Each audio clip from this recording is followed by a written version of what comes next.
Isaiah chapter 58 and verse 1. Cry aloud, spare not, lift up thy voice like a trumpet, and show my people their transgressions, and the house of Jacob their sins.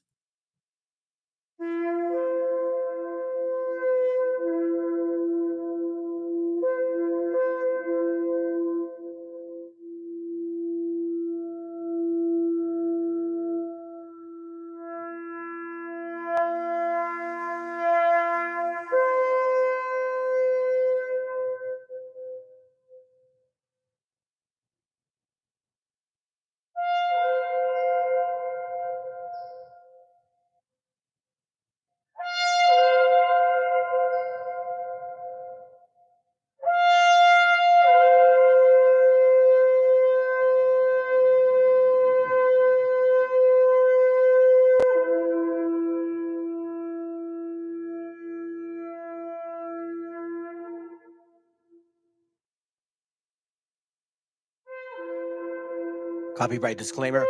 This content does not belong to Bible Chronicles or claim this intellectual property. The content provided today has and always will belong to the content owner.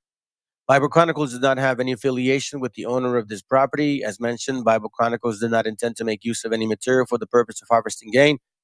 However, Title 17 of United States copyright law states material and use can only be done when it's for theological or general educational purposes, and thus Bible Chronicles believes that this principal material falls under fair use, which honors protection under Section 107 of the same U.S. copyright law.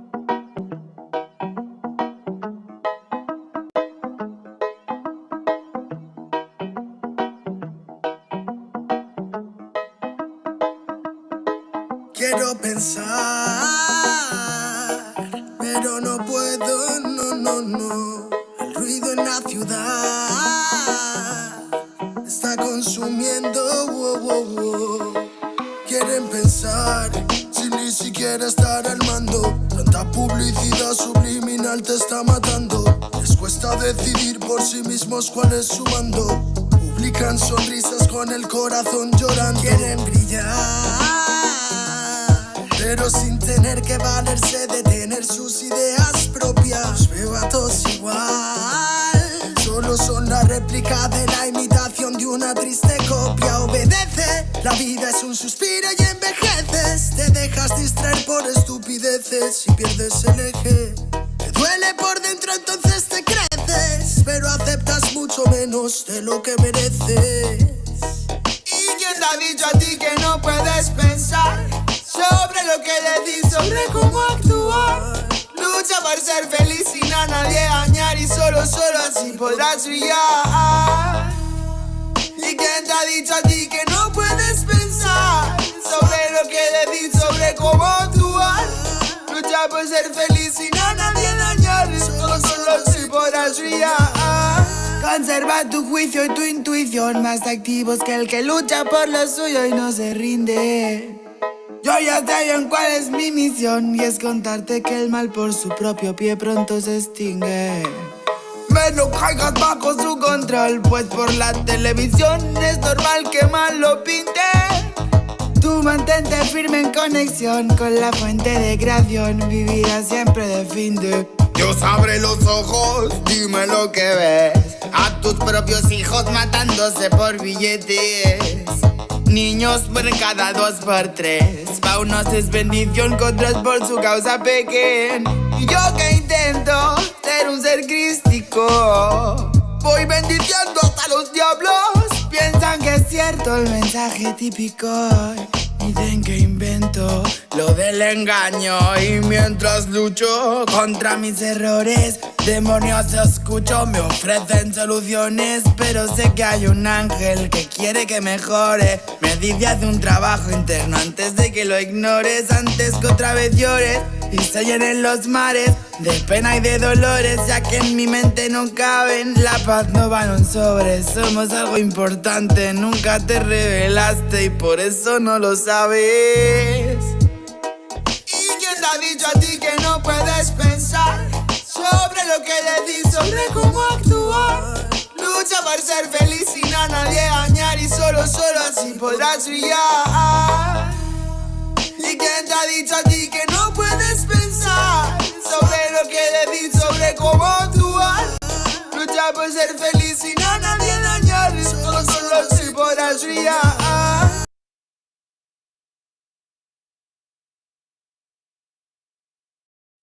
El autor viene a decirnos con mucha firmeza y gran convencimiento lo mismo que nos decía en el siglo XVIII el barón de Holbach, ¿no? Un filósofo francés de origen alemán. Si nos remontamos al comienzo, entonces hallaremos que la ignorancia y el temor crearon a los dioses. La fantasía, el entusiasmo o el engaño los adornaron o desfiguraron. La debilidad les rinde culto, la credulidad los conserva, la costumbre los respeta y la tiranía los apoya para que la ceguera de los hombres sirva a sus propios intereses.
Bueno.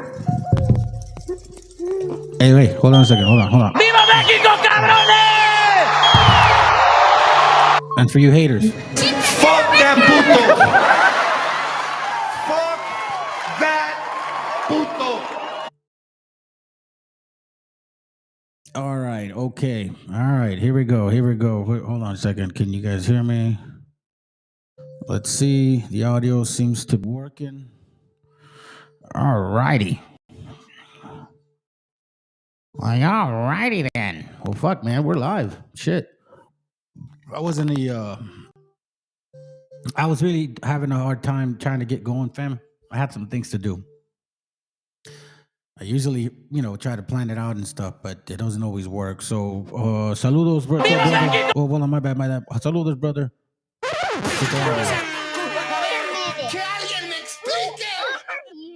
What a black star will be revealed. Isa says, you see what's happening in Mexico, tearing down the government, and then he starts laughing. I mean, I don't know why you would be laughing. Seeing stuff like that, it's nothing to laugh about if you know history, man, and you see shit repeat itself, especially from the people that are in control of that history at this very moment. I don't know why, but it seems like they want to repeat it again. And nevertheless, one thing we have to always be mindful is of the spirit of the people that are really running the show right this moment. We got to dissect their mentality, fam. And this is what I've always come to the conclusion of.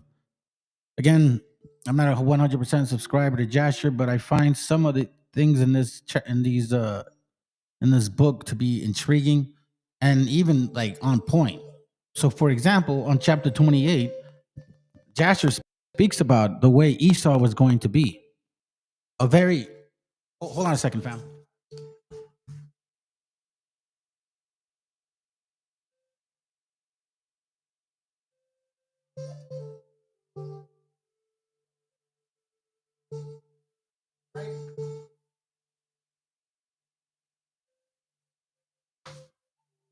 Sorry, I had made some tacos and I thought it was burning, but no, I did well. I cooked for my family tonight. You know what I mean? So I did something good for them.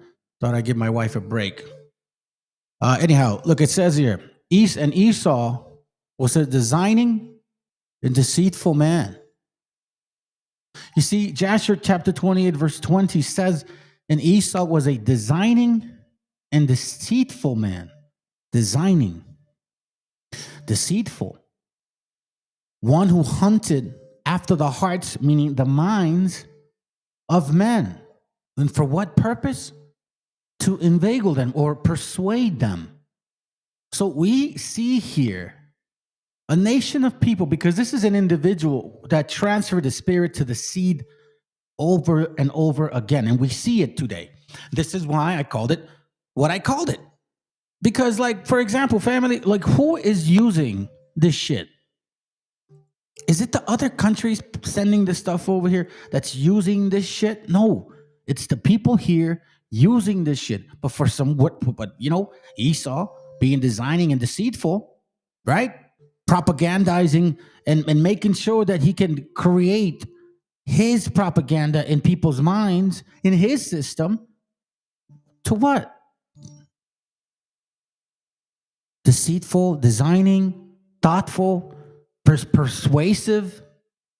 I think Psalms talks about that type of mindset, but it doesn't mention Esau, Edom.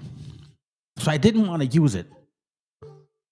But it's quite clear what the fuck these people are about.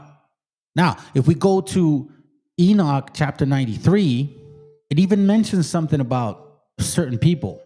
And it's talking about, at this moment, the destruction of those. You know, some of us have been trying to walk in peace. Once we figured out how much shit we've been doing and try to live a good life, right? So Enoch 93:5 says, walk in the path of peace, that you may live and be found worthy. Retain my words in your innermost thoughts, and obliterate them not for your hearts, for I know that sinners counsel men to commit crime craftily. Holy shit. So now, keep in mind what it's just saying to us. It says here that there will be people persuading others to commit crimes craftily. For example, Esau, a designing, deceitful man. In Joshua 28:20, it says Esau was a designing, deceitful man, and one who hunted after the hearts of men and inveigled them, persuaded them. And what does it say here? You need to walk in peace.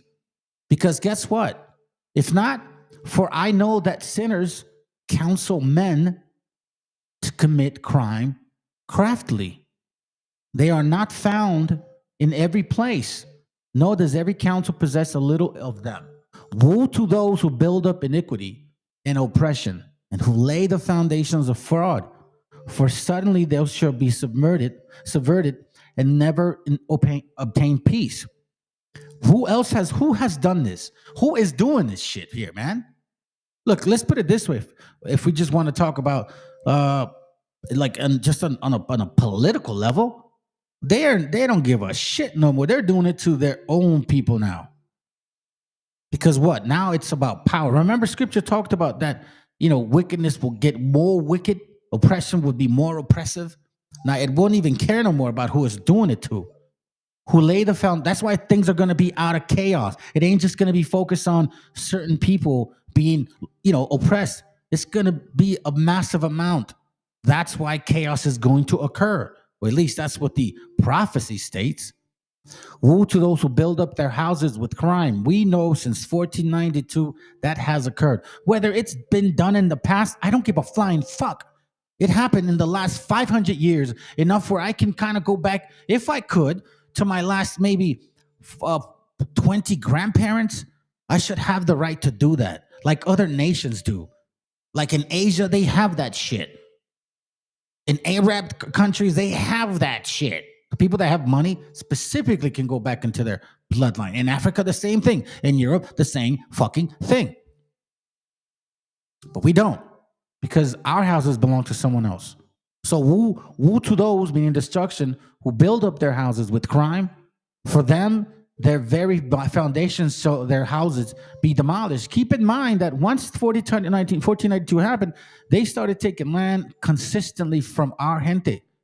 And it wasn't just one nation's family. We know this for a fact now. There ain't no more bullshitting again. Because just like other people have particular acreage, that's privilege by the white man.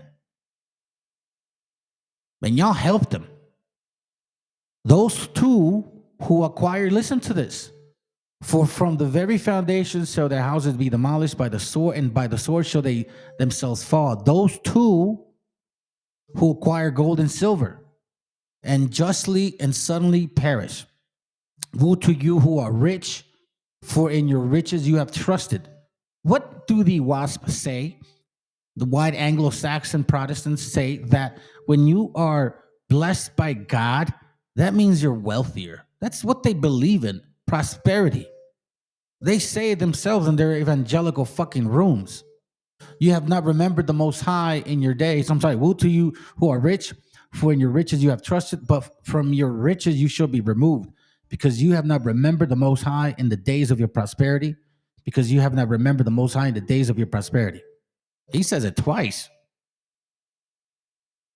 You have committed blasphemy and iniquity and are destined to the day of effusion of blood, to the darkness, and to the day of great judgment. He's not kidding. And this is not random shit. You know, that's why those people that think that, Christianity is all about lovey-dovey shit. Well, yeah, because you motherfuckers are in power. Flip the script. If you said Christianity was all lovey-dovey, then how come whenever, matter of fact, I remember a conversation my daughter had with one of those kids in school a long time ago. This was like 2016, 2017. And they were talking about how fucking racist Trump was being, right? I'm busy right now. Let me go over it. Racist he was. And she asked him a question. I don't remember what it was, but he said something to the effect like, well, it's just that I'm scared because I don't want to be at the bottom. It was a white kid, you know? I don't want to be at the bottom. That's why I'm scared. Chapter 94 says, the righteous shall not fear the wicked, because God will again bring them on into your power, that you may avenge yourselves of them according to your pleasure. Shoosh. Now, is that something that a lot of us are going to get a chance? I don't know, man. That's pretty far-fetched, you know what I'm saying? And look, I'm telling you right now, there are times where I wish I would have that access. Woe to you who shall be so bound by, hold on, let me backtrack. Why do I feel this way? Because of the shit that I see. Okay? Because of the shit that I see on TV, man. Because of our people getting arrested because of the way we fucking look, bro. Because of that. There's no other reason. Like, I can't sit here and tell you like, oh, that doesn't bother me. I'm fine with that. You know? Like, I'm sure no. F that, man. That shit is fucked up if you really think about this, bro. The stuff that our people are going through. Matter of fact, you even have people regretting. Like, and I'm not really, giving them no freaking damn credit for regretting. But, I mean, at least they have some common sense. Sorry, I forgot to put this video in here, man. My bad. At least they have some common sense. Woe to you who shall be bound. Woe to you who shall be bound by execration, that you cannot be released from them. The remedy being far removed from you on accounts of your sins. You see, we all pay. And again, I know a lot of you Christmas Christians really believe that you're going to get away with it because, oh, I was not involved. If you are related in some way, shape, or form to anyone that did anything like this, the way it works is it's judgment on nations. It's not, individuals too, but judgment on nations. History has seen it. It doesn't even have to be biblical. Judgment on nations. Nations grow, nations get destroyed, and they usually get destroyed when they're at their worst fucking moment. Woe to you who recompense your neighbors with evil, or you shall be recompensed according to your work. So, a lot, like, for example, other religions, I don't want to say other religions because I'm not a religion, but in the Hindu thought, because there's a lot of branches in Hinduism, but in the Hindu thought, they got this thing called karma. Like, you live your karma. Basically, too, is that whatever you put out will come right back to you. I think that should be fair as hell. Woe to you, ye false witness, who aggravate iniquity, for you shall suddenly perish. So let's go from the beginning. Let's start from the top. First of all, let's start with something light. Columbus initiated the transatlantic slave trade in early February 1494, first sending several dozen enslaved Tainos, these are the native people of the island that he landed on, to Spain. Columbus described those he enslaved as well-made and of good intelligence. He ordered 1,600 of them rounded up, and had 550 of the best males and females, according to one witness, Michel de Cuneo, chained and sent as slaves to Spain. Of the rest who were left, that person writes, the announcement went around that whoever wanted them could take as many as he pleased, and this was done. And understand that significant numbers of even those early slave deliveries ended up dying en route, possible. Now, the initial slave that we talked about proved to be unprofitable, but he later wrote, "Let us in the name of the Holy Trinity go on sending all the slaves that can be sold." So there you get both the religious and the commercial considerations in one sentence.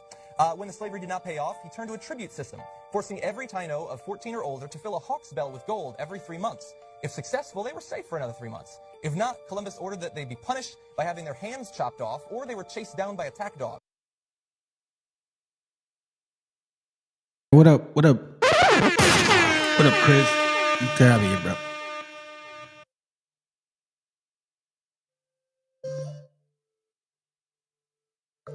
God, don't give wealth only the devil.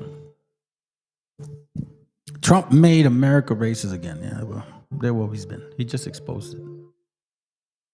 Lady 33 says, I enjoy watching your channel. The only problem I have with you is that it seems like you promote hatred among races instead of trying to create unity among the races. Yeah, well, unfortunately, when you look at history, even with the video we just saw right now, like, history shows us that it's never about unity.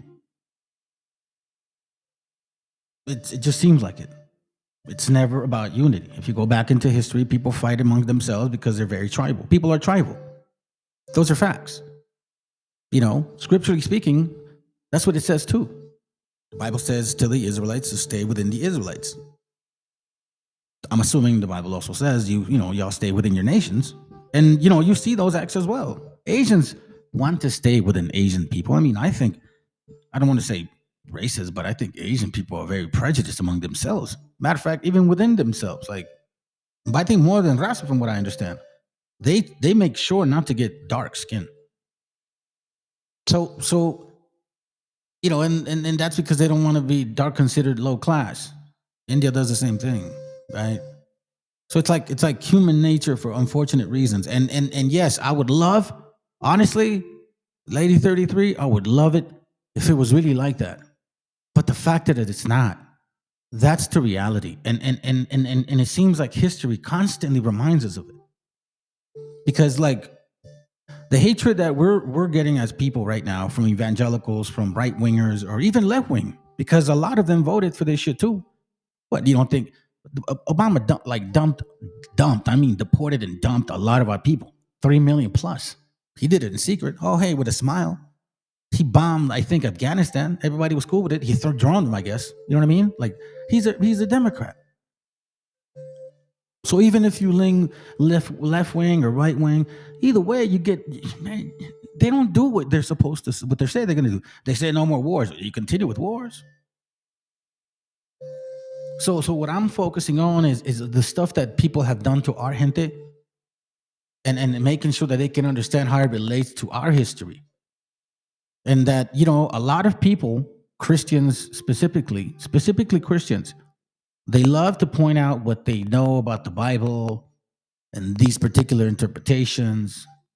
But it seems like Edom never really wants to expose who they really are in the Bible. If they know it so well, how come they never say who they are in the Bible? They never admit it. I mean, they kind of ran with the whole Israeli shit, and all of us can honestly say at this point that that's very suspect. And that's not just me saying it. That's like there's almost everybody saying at this point, because it's very true. This is Isaiah 49. We're using different translations, the Oxford and annotated Bible with the Apocrypha. It says verse 7 concerning Edom. I'm going to skip some things and then I'm going to come back. Verse 20 says, therefore hear the plan that the Lord has made against Edom, and the purpose that he hath formed against the inhabitants of Teman. Surely the little ones of the flock shall be dragged away. Surely their folds shall be appalled at their faith. So this is a nation, Lady 33. Like this is God saying He's gonna really justify, and it has everything against what you mean. And again, I would love it that it was like that. And and if you consider it what I'm saying as hateful, then maybe you're just not used to my way of communicating, because all I do is speak facts of what occurred. You know what I'm saying? And all I'm also saying too is, like, a lot of times we used to blame the so-called Europeans for all the atrocities that occurred in slavery, but little did we know that a lot of those fuckers had help. You know what I'm saying? Right. The same over there in Japan. Well, oh yeah, a lot of Asians bleach their. Yeah. You see, there we go. Let me go back to this. A lot of Asians bleach their hair. See, that's the thing. And we're not even talking about, like, I'm not saying anything specific. All I know is you can see the nation of people that are doing certain things, and I'm going to show you guys some videos, and it's like it's always them. You know what I'm saying? For the majority of the part right now in our society, it seems to be them. You can't. I don't even have to point the finger. I can just show you some videos, which I'm going to do. So it says the sounds of their fall. At the sound of their fall, the earth shall tremble. At the sound of their fall, the earth shall tremble. Now, keep in mind that Babylon, right, the last kingdom, says that when they fall, the earth is going to tremble. Because why? Because the currency, the money, right? They ain't going to be able to trade with them no more. They're going to be like, oh shit, it's over. The sound of their cry shall be heard at the Red Sea. Look, he shall mount up and swoop down like an eagle and spread his wings against Bozrah, and the heart of the warriors of Edom that day shall be like the heart of a woman in labor. So fucking scared, basically. Let's go to verse 9. Verse 8. For I will bring calamity upon Esau, calamity of Esau upon him, the time when I punished him. Now it says, if grape gatherers came to you, would they not leave gleanings? So, for example, you know, if you're hungry and you pass by a vineyard, are you going to take everything that the vineyard has? Nah, man. As a courtesy, you're going to take a few, bro. And then you move on. But no, Esau don't do that shit. They take and take and take. But as for me, it says, if thieves came by night, even they would pillage only what they wanted. You see that? But see, Esau don't work that way. Y'all take and take. It's like that video, that cartoon, where before the Martian shows up, where this guy's just walking the earth, right? And he's just like consuming shit and killing shit, consuming shit and killing shit, consuming shit and killing shit, and making things out of things. You know, like he kills a bear and he makes a sweater, and kills a lion and he makes something or some shit. Like it's a trippy ass cartoon. And then at the end, the alien kills him. Just consuming. Then it says, but as for me, I have stripped Esau bare. I have uncovered his hidden places, and he is not able to conceal himself. Then it says, his offspring are destroyed, his kinfolk and his neighbors, and he is no more. Now, why did I read that? His offspring are destroyed. Listen to this. It's not me. It's them.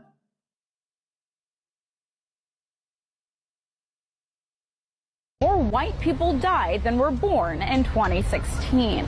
Data shows in 26 states, whites are dying faster than they're being born. Between 1999 and 2016, the number of white births fell by 10.8%. That stands at just over 2 million.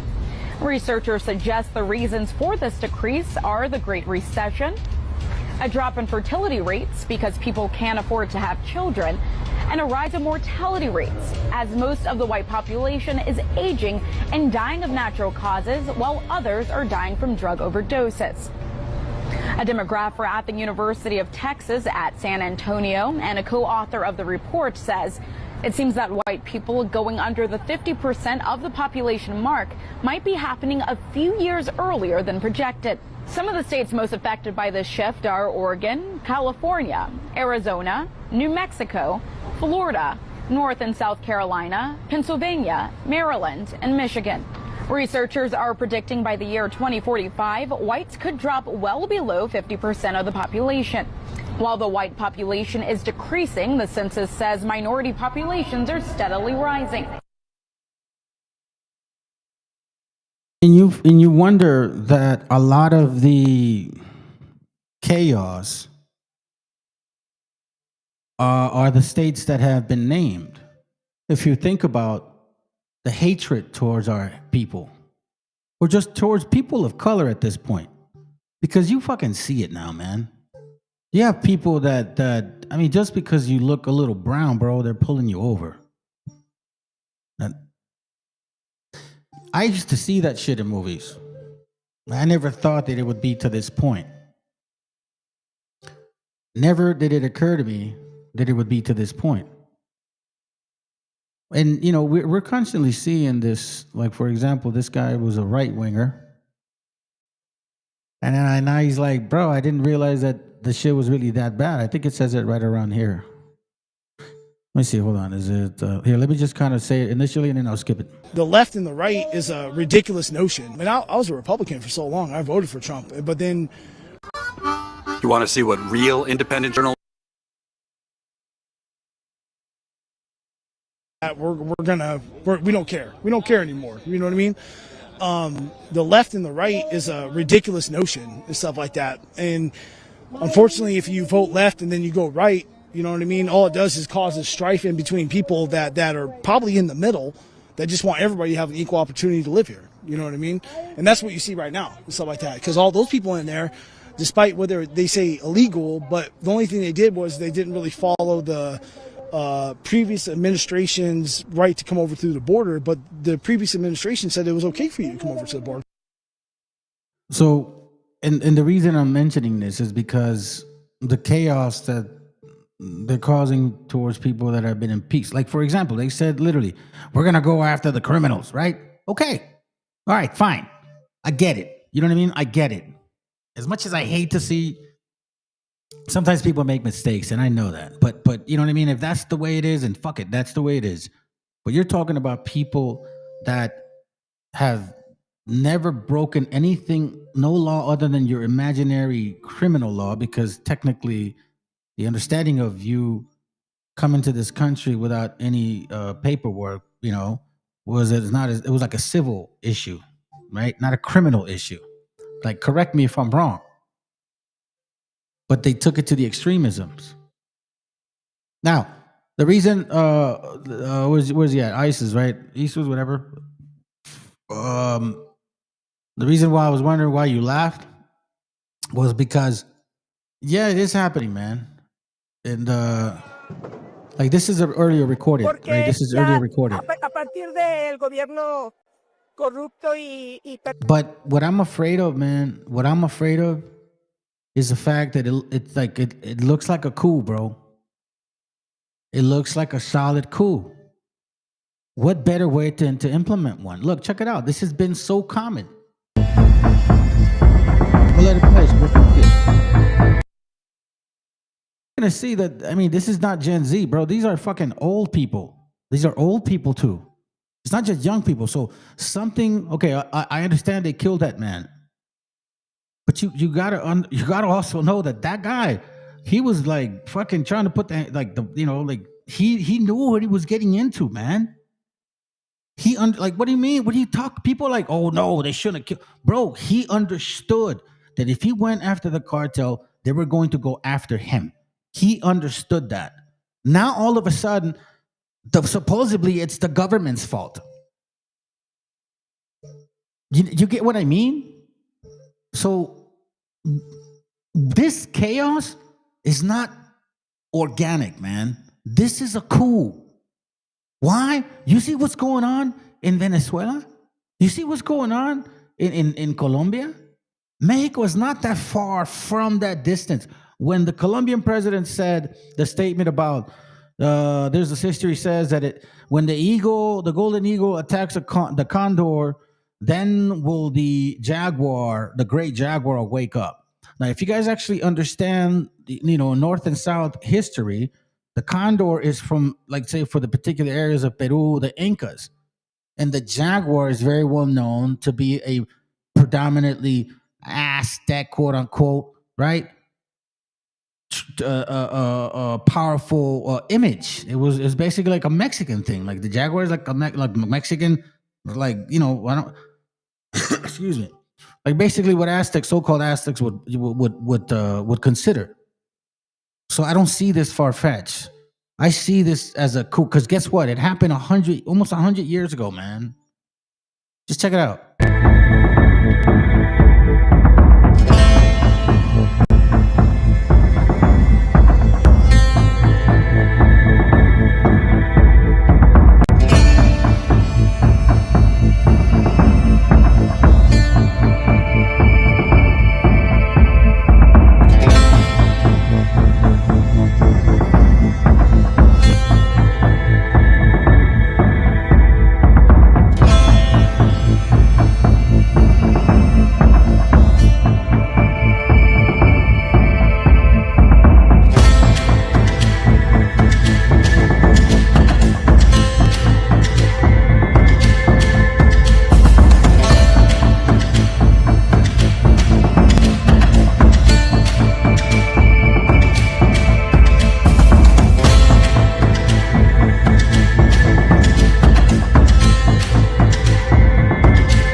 This is, and you're right, order out of chaos, man. I'm gonna show you why. I'm gonna fucking show you why. And look, and this is a great statement. I'm gonna show you two things in this video. Great fucking statement that el presidente Pedro de Colombia dijo. You gotta pay attention to like what's going on, family. Like, don't go by the assumptions of fucking media. They've been lying to us for so long. You know that already. That's why I love to read history, and I do like to pay attention to things, because as I'm reading history, it's like it's repeating itself, man.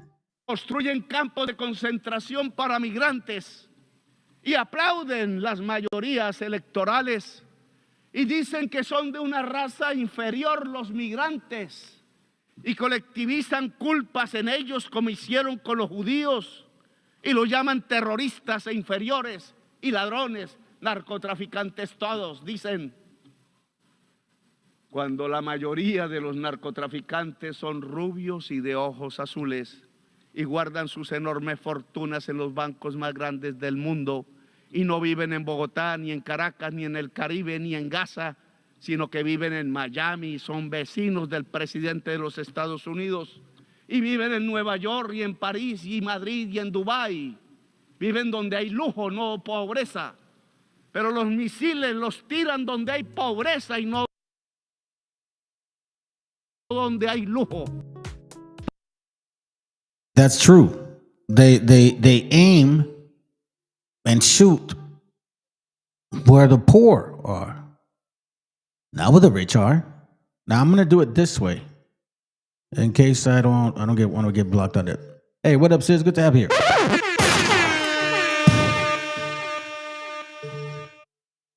So check it out. I'm gonna show you. I'm gonna try to do it this way, okay? Because I know that if I show you this video straight, they'll block it. Okay. So I know that for a fact. So you'll see me kind of jump back and forth every 30 seconds. Okay. But I think this really matters, man. I think you should know this. Okay. Check this out. Let's see. There's a weapon that powerful countries use to get rid of leaders they don't like, leaders from other countries. It's called a coup. It's a French word that means a punch or a blow, because it kind of means coming in and forcibly punching out a government from power. No elections, no process, just power being seized. Just someone being pushed out and someone being put in. Coups happen in so many different ways, but I want to show you how the coup has been used by the United States of America as a tool to get what they want on the world stage. So let me walk you through some of the major US-led coups over the years to show you that while it sometimes seems like we live in a world full of order and rules, the reality is that the most powerful countries will often get their way by whatever means necessary. Whatever means necessary. We read earlier in Enoch, the woe and destruction to you that builded upon iniquity. Now, do you guys understand what a coup is? I'm going to show 30 seconds of this, and we're going to go back to the video, okay? We economic hitmen really have been the ones responsible for creating this first truly global empire. And we work many different ways. But perhaps the most common is that we will identify a country that has resources our corporations covet, like oil, and then arrange a huge loan to that country from the World Bank or one of its sister organizations. But the money never actually goes to the country. Instead, it goes to our big corporations to build infrastructure projects in that country, power plants, industrial parks, ports, things that benefit a few rich people in that country, in addition to our corporations. See that? So there goes the tool. So we're going to see the overview, and then we're going to see the actual tool. So every 30 seconds, every minute to 30 seconds. I'm going to run a minute here and then 30 seconds over there. Okay, let's go. Okay, so here's how I'm defining the US-led coups that I'm going to put on our list here. Number one, they were successful. There's a lot of failed coup attempts. We're leaving those out. Number two, there must be at least one US government official involved in the coup. And number three, we need concrete evidence that the US was actually involved, not just speculation. While the US has been involved in tons of regime change efforts around the world, we landed on a much shorter list. These are the coups that I think best exemplify how this tool has been used for international power. See, right here, he shows over the years. These are the coups that I think best exemplify how this tool has been used for Iran. Okay, I want you to pay attention to that real quick. We got about 20 more seconds. International power over the years. Let's start here. This part, okay? Then I'm gonna play this one here. Okay? So check this out. Oh, and NordVPN just turned 11 years old, and so let's get has to do with into the map. I got to get out of here because things are about to heat up. We got a lot more to cover on these coups. The next coup has to do with Spain. Well, actually more like Spain's colonies. Okay, so we're looking at the Philippines, Spanish Empire, Cuban, Puerto Rican, Filipino, okay? And then we obviously went over, we kind of, unfortunate because of time, we walked over the history with Hawaii, all right? So pay attention. Because of what? Natural resources and strategical locations. We just heard a video earlier speaking about that, correct? All right, let's hear it again. But really don't help the majority of the people at all. However, those people, the whole country is left holding a huge debt. And such a big debt they can't repay it, and that's part of the plan, that they can't repay it. And so at some point, we economic hitmen go back to them and say, listen, you owe us a lot of money, can't pay your debt, so sell your oil, real cheap to our oil companies. Allow us to build a military base in your country, or send troops in support of ours to someplace in the world like Iraq, or vote with us on the next UN vote, to have their electric utility company privatized and their water and sewage system privatized and sold to U.S. corporations or other multinational corporations. So there's that whole mushrooming thing, and it's so typical of the way the IMF and the World Bank work, that you put a country in debt, it's such a big debt it can't pay it, and then you have to refinance that debt and pay even more interest. And destabilization. Boom. You got it, sis. Hold on. Gotcha, bitch. Straight up. And here we're getting a better picture of it. Do you see what I'm saying? Natural resources, strategic locations. So they go in there. Now, this is an overall picture as to who they cooed, but we're getting a detailed, specific understanding of who it was, these jackals, and how they did it, and where. Let's go. Spain's glory days have come and gone. They are a declining empire, and there is major resistance in their colonies, especially in Cuba, Puerto Rico, and the Philippines. Meanwhile, the US is a rising empire, and they already are pretty uncomfortable with Spain having colonies like 100 miles off their coast. But at the same time, they don't love the idea of true independence for places like Cuba or Puerto Rico. These are strategic islands right in the US's neighborhood. And like Hawaii, American companies have money invested, particularly in Cuba. Independence might mean them getting kicked out. So the US delves into this fight between Spain and their colonies. They use the explosion of an American Navy ship as their excuse, even though it was likely an accident, not an attack. But sometimes stories matter more than truth. So the US sends in troops to liberate the rebels fighting against their Spanish colonizers. See that? So now we just saw something earlier regarding Mexico, right? Let's finish this off. you demand this quid pro quo, which you call a conditionality or good governance, which means basically that they've got to sell off their resources, including many of their social services, their utility companies, their school systems, sometimes their penal systems, their insurance systems, to foreign corporations. See, so they go into Puerto Rico, Cuba, and all that. Hey, listen, man, we're going to liberate you. We're going to do this. We're going to do that. Da-da-da-da-da-da. Right? And then to find out, like, no, that didn't happen. No, on the contramon fue. promising them independence, not only in Cuba and Puerto Rico, but later over here in the Philippines and Guam. These local uprisings eventually drive out the Spanish. And in all of these cases, the US reneges on their promise to give independence to these locals. And they figure out ways to govern Cuba and Puerto Rico indirectly themselves. The US has just piggybacked off several independence movements to enact several coups at once, allowing them to install pro-American leaders and a navy base in Cuba, and eventually annexing Puerto Rico and Guam, which they still control, and the Philippines, which they held for 48 years. Again, I made a whole video about this one too if you want to go deeper. Anyway, we gotta move a little quicker here because we're not gonna get through all these coups. Let's move on. Okay, so we're over here in Nicaragua. Nicaragua, okay? So now, let me take you to, and again, we're gonna go forward and back, hold on. Forward and back on this, okay? The president. And in Ecuador for many. His left is Nicholas. No. Ecuador from. And in the president. Oh, did I skip it? I think I skipped it. The precedent for economic mineral. Okay, so let me show you. Economic mineral. Let me show you. The precedent for economic. Matter of fact, let me let it play because I thought I had the Nicaragua in there. It's 1909. There's a bunch of powerful American companies here, but a new president comes to power vowing to regulate them. The US is not going to let this happen. So the Secretary of State starts spreading rumors to smear this guy, this president, saying that he's building a canal that would compete with the Panama Canal. But really, they're just upset because Nicaragua is taking loans from Europe. The US keeps painting this guy as a war criminal and someone worthy of being thrown out. You see that? Earlier we heard a guy say that, they offer loans and stuff, and through the loans they manipulate you and blah, blah, blah, blah, correct? Well, now the US is mad because, no, we're supposed to be the manipulators, not these fuckers. Y'all are evil, man. This is crazy. This is crazy, man. It's just, you can just see it clearly what you guys are doing. So push comes to shove, and the US sends ships to both of Nicaragua's coasts. They assemble a bunch of Marines in Panama, basically just flexing on Nicaragua and telling the president to step down. And doing to Maduro today. They're doing the same thing to Maduro in Venezuela, right? They have, but it's Russia this time. And they're over there, in Venezuela and Colombia, flexing their muscles, shooting boats, saying, yo, I'm the superpower. The benefit of being a rising... Remember, this is in the early, this is 100 years ago, practically, where they're beginning to gain power. So now they're doing it again because they're beginning to lose it. There you go, right there. Hold on. Thank you, sis. We're on the same mindset right now. Gotcha, bitch. Superpower is that it worked. He has no choice but to step down. And soon, a leader that the US likes comes to power. The coup is complete, and really, this is the first of many instances of the US meddling in Nicaragua. A few years later, the US is back in the region for another coup in next-door Honduras. This one was plotted by a band of private American citizens, and it follows a...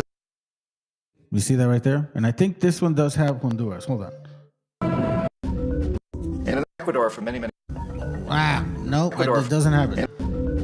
But let me show you. But let me show you this. I'm going to give you about 30 seconds of this because this is important. And really began back in the early 50s when democratically elected Mossadegh, who was elected in Iran, he was considered to be the hope for democracy in the Middle East and around the world. He was Time Magazine's Man of the Year. But one of the things that he'd run on and began to implement was the idea that foreign oil companies needed to pay the Iranian people a lot more for the oil that they were taking out of Iran. The Iranian people should benefit from their own oil.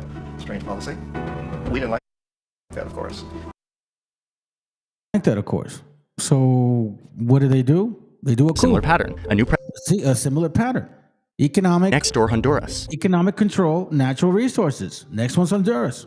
This one was plotted by a band of private American citizens, and it follows a similar pattern. A new president comes to town, in this case directly inspired by Nicaragua's president, and he wants to take back control of the country from American businesses. In this case, we're talking about bananas. The banana companies were not going to let this happen. And it was mostly this guy, a banana businessman named Sam the Banana Man. He's not going to let this pesky president run his country. No. So he assembles his own militia. He literally buys a surplus Navy ship, loads it up with weapons, and starts his campaign to get this president out. He sails from New Orleans to the coast of Honduras, and he literally invades the country with like a private army. Wait, what?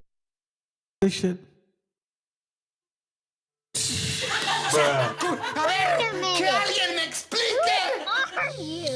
where's the U.S. government in all this? That's exactly what I was going to say. Where the fuck are these guys at? Also didn't like the political direction of Honduras either, so they just sort of stood back, let this private invasion happen, and then at the critical moment, the U.S. steps in to order a ceasefire, basically bullying the president to step down. He had no way forward, no defense, so he resigns.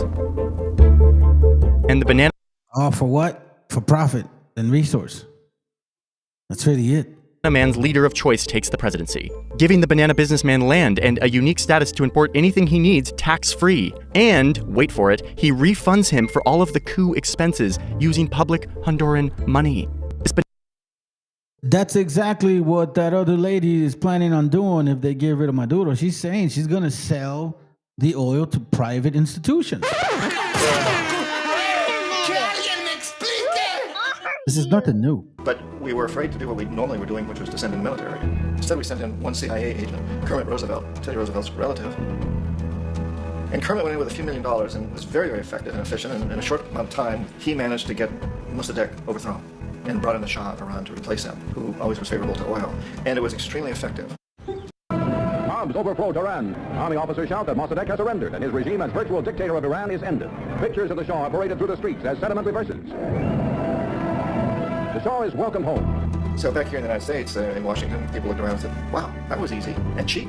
So this established a whole new way of manipulating countries, of creating empire. The only problem with Roosevelt was that he was a card-carrying CIA agent, and if he'd been caught, the ramifications could have been pretty serious. So very quickly at that point, the decision was made to use private consultants to channel the money through the World Bank or the IMF or one of the other such agencies, to bring in people like me who worked for private companies. So that basically, based on that report, they're involved. I'm telling you, man. Like, this is why other countries are sick of this shit, and they're like, "Fuck you! I'm going to BRICS." Y'all are the devils. It's like, whoa. Banana Man literally overthrew the government and made Honduras pay for it. Wow. Okay, so let's move forward to the 50s, where the coup becomes a more useful tool in the American toolkit. There's this new US agency dedicated to collecting and analyzing information from all over the world, meaning for spying. They call it the Central Intelligence Agency, the CIA, and it completely revolutionizes the art of the coup. Oh, and at this point, the US is now a full-blown global superpower, no longer just looking in their own neighborhood, but rather at the whole world map, investing huge resources into fighting their global rival and its communist ideology. So this gets us to Iran, 1953. Now, that's why I wanted to show you guys this video, because that said that's exactly where it all started. The actual concept of manipulating countries. when Arbenz became president of Guatemala, the country was very much under the thumbs of the United Fruit Company, the big... Sorry, it was the one before, right? The precedent for economic hitmen really began back in the early 50s when... See, that's what he's saying. It began in the early 50s. So here we're getting a history like where it started in Iran, and we're going to go to Iran. The precedent for economic hitmen really began back in the early 50s when democratically elected Mossadegh, who was elected in Iran, he was considered to be the hope for democracy in the Middle East and around the world. He was Time Magazine's Man of the Year. But one of the things that he'd run on and began to implement was the idea that foreign oil companies needed to pay the Iranian people a lot more for the oil that they were taking out of Iran. The Iranian people should benefit from their own oil. Strange policy. We didn't like that, of course. We didn't like that, of course. See, he says we didn't like that, of course. So where Iran had just elected a new star politician, Mohammad Mossadegh. He rises to power believing that Iran must take back control of its most valuable natural resource, oil, which at the time was completely controlled by a British company called the Anglo-Iranian Oil Company. We know it today as BP. Mossadegh is done with this. Let's kick the British out and take back our oil. But like the US, Britain is not happy with Iranians trying to take back their resources. So they warn that if they do this, there will be consequences. So the British catch a quick meeting with the CIA's Middle East guy who was passing through London, and they pitch him on this idea. Let's throw out Mossadegh. The CIA's like, okay, and they kind of sniff communist vibes on Mossadegh with this big desire to nationalize Iran's oil, or at least they tell themselves they do. So the CIA agrees, and they secretly send this guy to Iran. He's the Middle East bureau chief, Kermit Roosevelt. He's like in his 30s. Oh, and yes, he is the grandson of another big coup guy, Teddy Roosevelt, who I have gone into in other videos. Roosevelt sneaks into Iran and is given $1 million taxpayer dollars to use, quote, in any way that would bring about the fall of Mossadegh. So now there's you see now the pictures are getting better, right? Okay, let's check it out. But we were afraid to do what we normally were doing, which was to send in the military. Instead, we sent in one CIA agent, Kermit Roosevelt, Teddy Roosevelt's relative. And Kermit went in with a few $1 million and was very, very effective and efficient. And in a short amount of time, he managed to get Mossadegh overthrown and brought in the Shah of Iran to replace him, who always was favorable to oil. And it was extremely effective. Bombs overflow Tehran. Army officers shout that Mossadegh has surrendered and his regime as virtual dictator of Iran is ended. Pictures of the Shah are paraded through the streets as sentiment reverses. The Shah is welcomed home. So back here in the United States, American CIA agents Picture of it. Okay, let's go.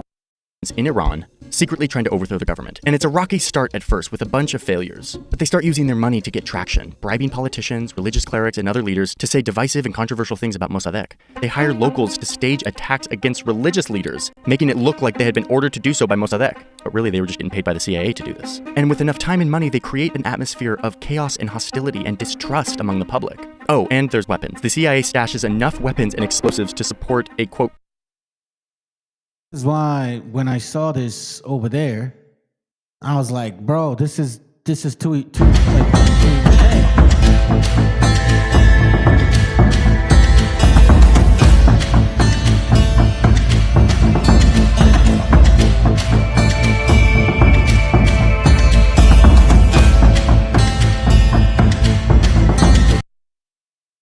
to take 3 countries down at once: Mexico, Venezuela, and Nicaragua, and Colombia. I think that's my take on it.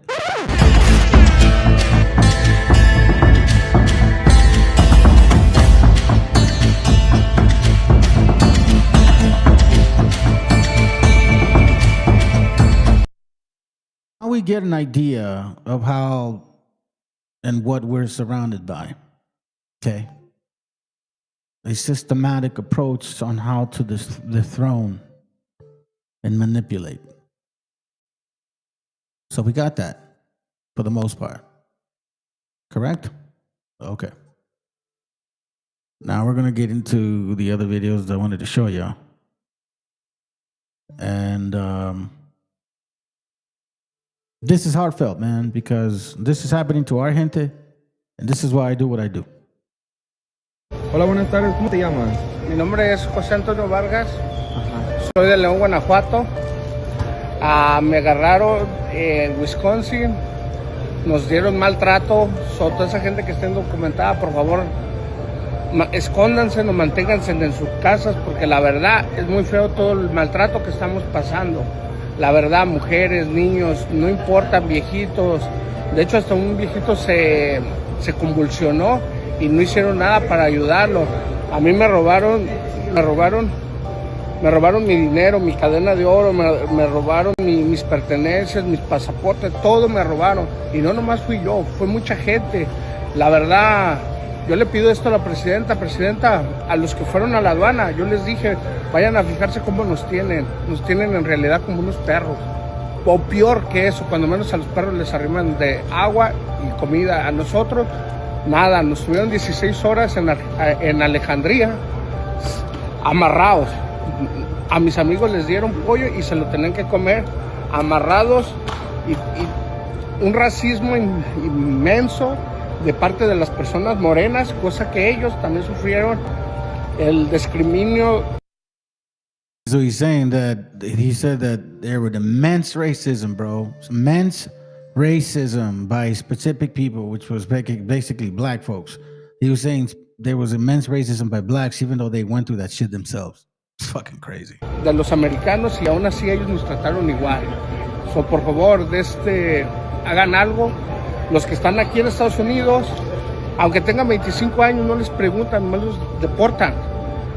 No tienes que firmar, nomás te agarran y pum, te deportan. Igual a los de la calle, a toda la gente. Por favor, yo les digo a los que tengan sus familias, quédense, cuiden a sus hijos, porque la verdad a ellos no les importa si tienen hijos o no tienen hijos. Otra pregunta, ¿cómo era el tipo de agentes que te detuvieron? Eran en un Uber, andan en Ubers, andan caminando normal. Es más, no son agentes, son personas cazarrecompensas. Entonces, ellos no están entrenados para hacer el trabajo, y hacen el trabajo lo peor. Son muy antiprofesionales. Exactamente, porque no tienen profesionalismo para hacer eso. Tengo yo 25 años viviendo allá y nunca en mi vida había visto cómo nos están tratando, trabajando 25 años aquí en Estados Unidos, y nos tratan como animales. Por favor, eso no es justo. Claro, ¿y de qué tipo son? Raza mexicana también, ¿verdad? Oh, claro, y más nuestra raza, algo terrible.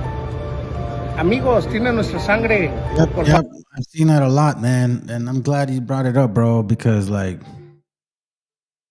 and it's not new, man. That's why it's like I said earlier, you know, there's there's a word called karma, and in the Hindu thought, and again, and I say that because Hinduism is not just one people, like it's a branch of beliefs, but in the Hindu thought they have this thing called karma. You live it or you die by it. One concept, two concepts like that, right? So what you create, what you do is what you bring. Kind of like you are what you are what you think about type of concept.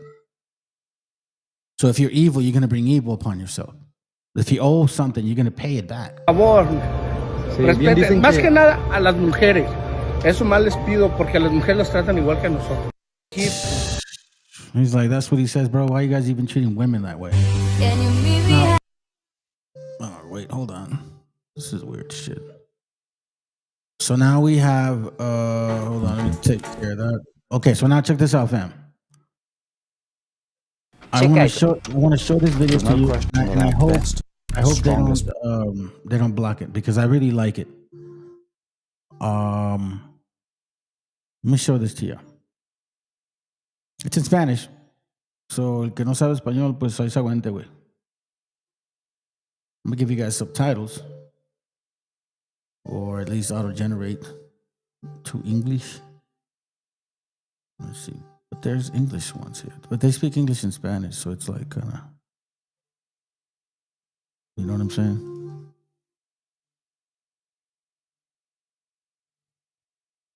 Pain medicines are the opioids. Check it out. It's in Spanish, remember. Keep it in mind, all right? Keep it in mind. Let's see what you got. What he said, why does the word keep taking fuck the devil, Satan, and all are hellbound for all eternity? I don't know what you mean by that. Yeah, the devil are typical wannabes. They can never be the Yahushua. Oh. Maybe reframe your statement. I don't know. Well, anyways, let's continue, Pam. Maybe you're new here. But these are the same drugs that have a reputation for causing addiction. Mind that the topic initially has always been white narco terrorist. So I wanted to give you a cool concept. I also wanted to read to you like the earlier verses in Jasher and in Enoch regarding how the mind of these people work and why we're here right now with this situation today. They claim that people that look like me are the fucking narcos. They claim that people that look like me, right, automatically are, you know, drug related, gang related, and that we cause this addiction among your peoples. Let's find out who caused this addiction. Let's go back to the source. Checa esto. There's no question that our best, strongest pain medicines are the opioids, but these are the same drugs that have a reputation for causing addiction and other terrible things. Now, in fact, the rate of addiction amongst pain patients who are treated by doctors is much less than 1%. Esta era una campaña publicitaria del Oxycontin, la droga estrella de una de las familias de narcotraficantes más grandes de la historia. Y es que en el discurso se suele culpar a México por la crisis de los opioides que vive Estados Unidos. I stepped back to say who is responsible, who is the most responsible for the... It says, like, I just want to look and consider who is responsible. Who is the most responsible for you drug addicted individuals? Who is the most responsible? Okay, think about that statement. Fentanyl killing Americans, and the answer was the Sinaloa cartel is number one, and the Chapitos are leading the Sinaloa cartel. The three boys are El Chapo's sons, and they pioneered this manufacturing of fentanyl and the transportation and distribution of it that we see today. So they are the leading group that is responsible. Pero ¿qué pasaría si te digo que uno de los grandes responsables de todo esto es Estados Unidos y no México? Para comprender toda la historia debemos ir punto por punto, conocer nombres, intereses económicos, grandes farmacéuticas, sobornos políticos y todo un mapa que pocas veces se cuenta. El fentanilo es el tema central. Se busca a toda costa que México deje de enviarlo. No es para menos. Tan solo en 2021 se estima que hubo 106,000 muertes por sobredosis, la mayoría por la famosa droga. Pero la llamada crisis de los opioides no comenzó con el fentanilo. Para entender todo, debemos remontarnos a 1995. Te presentamos a la familia Sackler. Son los dueños de Purdue Pharma, la importante farmacéutica que inventó el Oxycontin. Esta simple pastilla es un poderoso opioide altamente adictivo. Fue creado con la intención de aliviar el dolor. En Estados Unidos, cuando una farmacéutica crea un nuevo medicamento, debe pasar por la FDA para probarlo. Ellos son los encargados de revisar y comprobar que lo que se vende sea 100% seguro. En el caso del Oxycontin, había un pequeño detalle. Al igual que la gran mayoría de los opioides, solo debe utilizarse para aliviar el dolor de personas con cáncer, pacientes terminales o personas recién operadas. Purdue sabía esto. Al momento de solicitar la aprobación, buscaron la forma de que su venta no se limitara a un sector reducido. Querían So just follow and keep in mind that before it used to be for prescription when it was like a chronic diagnosis, a chronic or a critical diagnosis, right? Where it's like critical is you potentially can die. Chronic is where you're just, it's gonna happen. And they're like, no, we need to open the sector to other people. Like, let's broaden it up a bit and kind of sell it to, I don't know, just regular pain. Fuck it, depression. Practically. Que cualquier paciente pudiera usarlo para así tener mayores ingresos. La única persona que podía hacer eso era Curtis Wright, director interino de la División de Anestesia, Cuidados Críticos y Adicción a Productos farmacéuticos de la FDA. Purdue alegaba que su producto no era adictivo y que incluso era más seguro que otros opioides. Wright en un inicio se mostró escéptico, pero recibió un agresivo acoso por parte de la farmacéutica para convencerlo. Al final cedió y el 28 de diciembre de 1995 la FDA aprobó el medicamento y dio el visto bueno para que en su etiqueta dijera esto. Se cree que la absorción dilatada que proporcionan los comprimidos del Oxycontin reduce la propensión de un posible abuso. Es la frase que dio paso a la epidemia de los opioides. Fue un error monumental e histórico de la FDA. Porque gracias a ella, Purdue Pharma tuvo el respaldo del gobierno para que pudieran recetar el Oxycontin a prácticamente cualquier persona. En 1996 comenzó su comercialización con una agresiva campaña publicitaria, como el video del inicio, donde se incentivaba a los doctores a recetar el medicamento para cualquier dolencia. Fue un éxito rotundo. Superaron al medicamento más vendido, el Viagra. En 1999 se estima que vendían $20 millones a la semana. La familia Sackler amasó una inmensa fortuna de aproximadamente $35,000 millones. De acuerdo con Forbes, eran más ricos que los Rockefeller. Un éxito millonario a expensas de una población que por un dolor común se volvía dependiente de un opioide. Crearon a una nación adicta. Para que te des una idea de lo que hicieron, escucha esta frase de madres que perdieron a sus hijos por la droga. La única diferencia entre la heroína y el Oxycontin es que el segundo te lo puede dar un médico. Ellos crearon la fórmula, fueron los narcotraficantes más exitosos de toda la historia, porque vendían su droga con el consentimiento gubernamental y nunca pisaron la cárcel. Al final, cuando se descubrió todo, pagaron una multa ridícula en comparación al gran daño que hicieron y al dinero que generaron. Por si fuera poco, Estados Unidos no aprendió la lección. Cuando hubo más restricción en la venta del Oxycontin, muchas personas que se volvieron adictas voltearon a otras alternativas. Y sí, aquí llega el fentanilo. Al igual que el Oxycontin, el fentanilo es un poderoso opioide altamente adictivo. Tampoco lo debe usar cualquier paciente. Fue creado en 1960 por el doctor belga Paul Janssen con el objetivo de crear un analgésico que suplantara a la morfina. Se buscó que fuera aprobado en Estados Unidos, pero para ello tenía que pasar por la FDA. Robert Dripps, presidente de anestesiología de la Universidad de Pensilvania en Filadelfia, era quien debía dar el visto bueno, pero estaba renuente. Él razonó que un medicamento que era 100 veces más potente que la morfina era innecesario y probablemente crearía más problemas que ventajas. Además, temían que el fentanilo pudiera usarse como una droga de abuso debido a su inicio de acción relativamente rápido. A pesar de sus advertencias, la FDA lo aprobó, pero con la condición de que solo se utilizara con pacientes con cáncer o con una condición terminal. La presión fue mayor porque el laboratorio del Dr. Janssen fue adquirido por la poderosa farmacéutica estadounidense Johnson & Johnson. Este fue el precedente para la creación de nuevos productos con fentanilo, los cuales dieron paso a la primera gran ola de adicción. Este es Subsys, el producto estrella de la farmacéutica Insys. Es un aerosol a base de fentanilo, creado para aliviar el dolor de algunos pacientes con cáncer. Fue aprobado en 2012 por la FDA. Ojo, hace 16 años ya habían aprobado el Oxycontin. Las denuncias contra el medicamento estuvieron desde antes del 2000 y aún así fue aprobado sabiendo que era un opioide altamente adictivo. John Kapoor, el fundador de Insys, quizá inspirado en el éxito millonario de Purdue Pharma, aplicó el mismo método. Su producto solo fue aprobado para pacientes terminales o con cáncer. Sin embargo, encontraron una especie de vacío legal. Si bien la FDA limitaba el uso a este tipo de pacientes, permitían que un doctor usara su propio juicio para determinar si una persona podría requerir Subsys. Ahí estalló todo.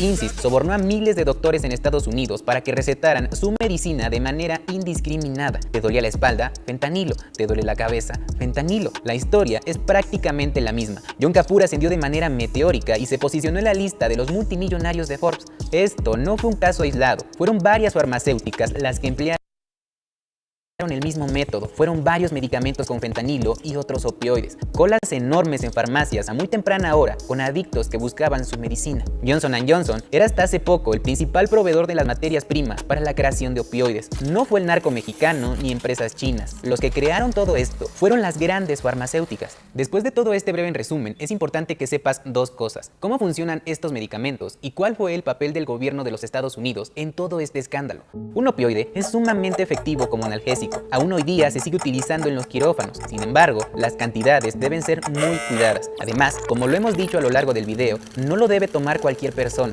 El argumento que usaron las farmacéuticas para defenderse es que su producto hacía el bien y las personas eran las que abusaban. Cuando consumes una droga adictiva, existe un momento en el que si la dejas de tomar, tu cuerpo presenta abstinencia. De inmediato pide más. Además, mientras más frecuente es tu consumo, necesitas más cantidades para satisfacer esa necesidad. Por eso se volvieron millonarias las farmacéuticas, porque cuando esto pasaba, recetaban más medicamentos y creaban dosis más grandes. La gente la consumía porque ya la necesitaba. Y cuando el tratamiento terminaba, el dolor pasaba, pero la adicción se quedaba. Muchos pacientes tuvieron que acudir a otras drogas para satisfacer esa necesidad. Sumado a esto, había personas que consumían la medicina por uso recreativo. Acudían con doctores solo para obtener prescripciones de opioides. Un completo desastre. La FDA debió exigir pruebas contundentes de que los productos eran seguros. No lo hicieron. Por si fuera poco, altos funcionarios fueron sobornados. Curtis Wright, el médico que le dio luz verde al Oxycontin, tiempo después fue contratado por Purdue Pharma. El primer año recibió una retribución de $400,000. No fue el único. Cuando las denuncias empezaron a estallar contra el Oxycontin, Purdue Pharma contrató a Chris Dodd, senador de Estados Unidos, para defenderlos. Frente al Senado, abogó por la farmacéutica y por la droga, echándole la culpa a la población por ser unos adictos.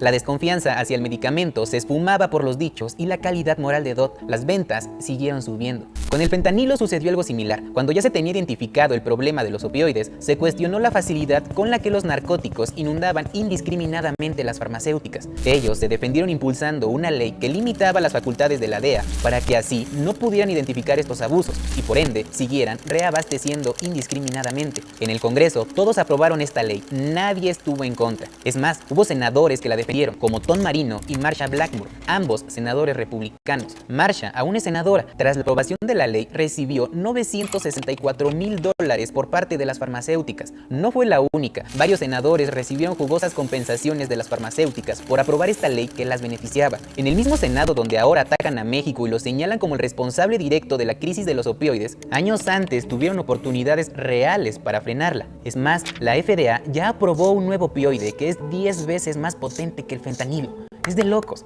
Al final, Estados Unidos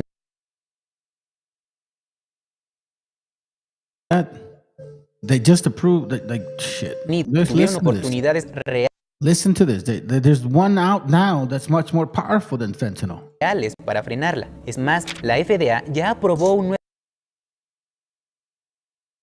Yes, it's called Desubia. I mean, is this real? Desubia. Desubia drug is a potent opioid medication used for managing severe acute pain in medically supervised settings, but it carries significant risk of addiction, respiratory depression, and misuse. Wow. The Subia is a brand name for sufentanil, a synthetic opioid that is approximately 5 to 10 times more potent than fentanyl. Shoot, she's not lying. Check this out. A synthetic opioid that is approximately 5 to 10 times more potent than fentanyl and 500 times to 1,000 times more potent than morphine. It is designed as a sublingual tablet that dissolves in your tongue, providing rapid pain relief for patients in acute pain situations, particularly in hospital or emergency settings. Wow. Do you think that this won't get out of hand in someone else's hands? Really? Damn. Nuevo opioide que es 10 veces más potente que el fentanilo. Es de locos. Al final, Estados Unidos puede intentar acabar con el narco en México, nombrándolos como grupos terroristas, detener cada gramo de fentanilo para que no entre a su país. Pero eso no detendría la crisis de los opioides, porque gran parte del problema lo tienen en casa. Por si fuera poco, la responsabilidad de Estados Unidos por la crisis que viven y la violencia que existe en México por el narcotráfico no termina aquí. Hace unos días se volvió viral esta foto. Es un integrante del cártel del Golfo. Lo que lleva es un lanzacohetes exclusivo para el ejército estadounidense. Incluso es de los que envían a Ucrania. ¿Por qué el narcotráfico en México está tan bien armado? En 2021, el gobierno de México comenzó una batalla legal contra 11 gigantes de la industria armamentística en Estados Unidos. El tema es muy delicado y necesita su propio video. So yeah, they got that going on. So now let me take you through a couple of videos because, you know, some of these people got caught. So now here, the president that they're over here complaining about, she had said this before, and I just want to play it. I'm going to take you through a few segments of short videos. Let's go. A cualquier extranjero que realice actividades al margen de la ley, se le impondrá la pena más severa posible, así como la medida cautelar de prisión preventiva oficiosa. A cualquier extranjero. Al Ejército, Marina y Guardia Nacional se logró combatir y detener. Caen 2 narcotraficantes estadounidenses en Puerto Vallarta, Jalisco. La narrativa del presidente de los Estados Unidos, Donald Trump, cada vez se está debilitando más al asegurar que solamente los mexicanos son los que aseguran drogas sintéticas y fentanilo que traspasan a los Estados Unidos. Pues no, gracias al Ejército, Marina y Guardia Nacional se logró combatir y detener a 2 objetivos prioritarios del propio gobierno de los Estados Unidos. Han caído Aaron Wilkie Murphy, de 51 años de edad, y Hong Tua Thi, de 49 años. Ambos personajes estaban altamente relacionados con la distribución de fentanilo que llegaba a los Estados Unidos. Y no eran mexicanos como tanto presumen los republicanos. Ambos provenían directamente de los Estados Unidos. El gobierno mexicano ya los está extraditando hacia su país de origen y es otra estrellita bajo el mando de Omar García Harfuch, secretario de Seguridad Pública. Insistimos, si quieren acabar con el problema del narco, que primero acaben con aquellos que distribuyen la droga allá. Yeah, but you'll hear nothing about that here. Zero about that, or this too.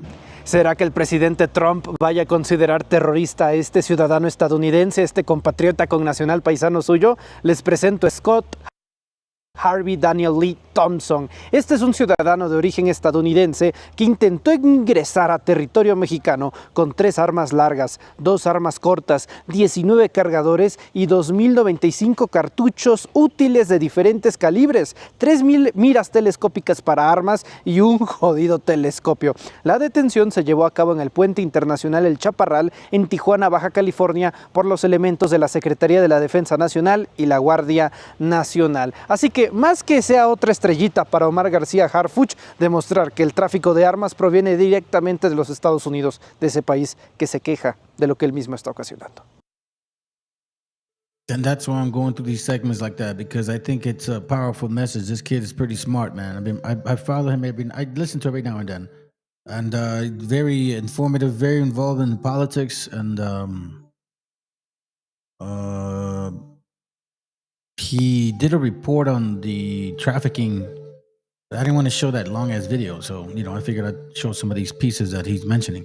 Three people, 3 individual cases. Let's go. Pero los narcos gringos no existen. Les presento a Gabriel Seth Rogers. Miren nada más cuánto colágeno, cuánta juventud, cuánto futuro. Es un joven estadounidense y seguramente tendrá una vida bastante próspera. Pues no, es buscado por las autoridades de Wyoming en Estados Unidos por asociación delictuosa y por narcotráfico. Y adivinen qué. Fue arrestado en México, concretamente en Culiacán, Sinaloa, por elementos de la Guardia Nacional, por elementos de la Secretaría de Seguridad Pública y desde luego por las Fuerzas Armadas. Otro narco gringo que cae en territorio mexicano, y solamente le digo al señor Trump que el problema lo tienen del lado del río Bravo, pero al norte. Basta con la producción, pero sobre todo también con la distribución de drogas. Por lo pronto, otra estrellita para Omar García Harfuch y el combate al narcotráfico. We see that, but you never hear about these things being mentioned, man. Ever. Last week, a police officer. Ever. Check this out. And again, this is why I'm saying. This is why I said this. White narco terrorist. This is it right there. Look, prime example. In Marysville, California, was killed during a drug raid. The headlines: Hero cop dies in shootout. Cartel drug raid ends in bloodshed. Police officer killed in shootout during transnational drug ring takedown. And the shooter? It was Rick David Oliver, a 60-year-old white man. Not Mexican, not cartel, just a white man with a long criminal history, including being a registered sex offender.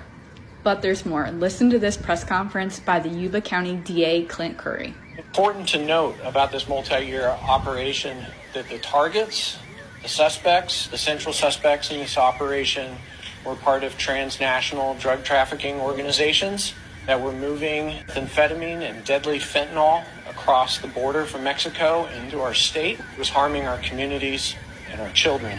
Sounds scary and cartel related, right? Well, here's the full list of people arrested in that same drug bust that day. Pause to see the full list. Sarah Ballard, Kelly Blake, Lisa Nichols, Todd Nichols. These people are from Yuba City, Oroville. Not scary. Those don't look like Hispanic, so-called Hispanic last names, do they? Nope. Not at all. Not at all. Here, this simple article: Mexico demands investigation into U.S. military-grade weapons being used by drug cartel. Look, man, the unfortunate thing about this society is the way that you guys raise your kids. And those are facts. I'm a father. I'm a father of 4. And I have experience, and I can say that. It's the way you raise your kids. And this society, predominantly influenced by Esau and their customs, you guys suck. You guys fucking suck as parents. You rush them to get out of your house. Look, I'm not here to criticize how the fuck you guys raise your kids. Nobody can change it. It's just the way that your spirit moves. And you end up raising weirdos and shit. Weirdos that say weird shit or that live weird shit. And look at this, man. Seriously. Really, man? Really? Come on, bro. Really? It's not us. It's not our people. It's not people that look like us that give you the drugs. This is in your nature. Something hollow is in your seed. So we're here making a documentary about ketamine, actually. Do you know anything about it?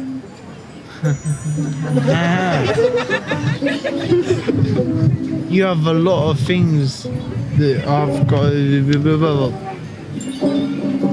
Anyway, thanks very much. Documentary done. Ketamine has become the generation-defining drug for young Brits.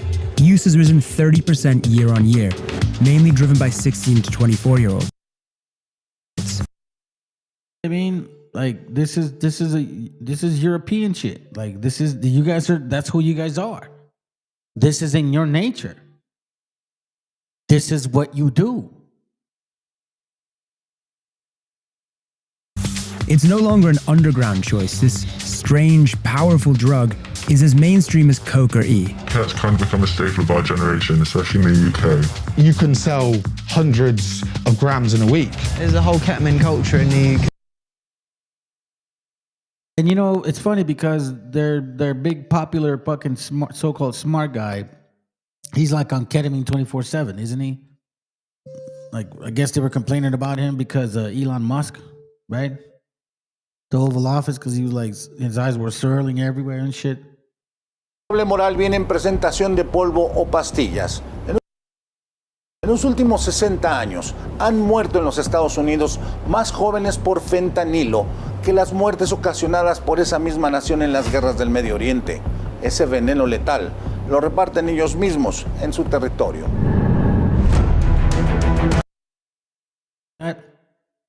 You see what he's like? He's like, yo, you guys distribute that shit in your own territory.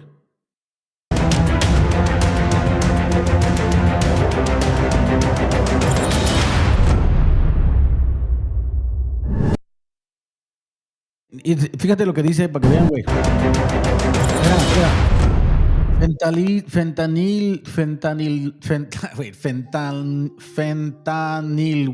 Fentanyl wood, la hipocresía yankee. Es lo que quieren decir. The Yankee hypocrisy. Y'all complain about people selling you drugs, but you're fucking using them. Like, nobody forces you guys to do this shit. Como ocurre con las armas, el problema no es la pistola, sino quién la dispara, así con el fentanilo, un medicamento que usaron durante décadas. En los Estados Unidos lo sacaron hasta de los botiquines. Ahora se quieren enjuagar la cara.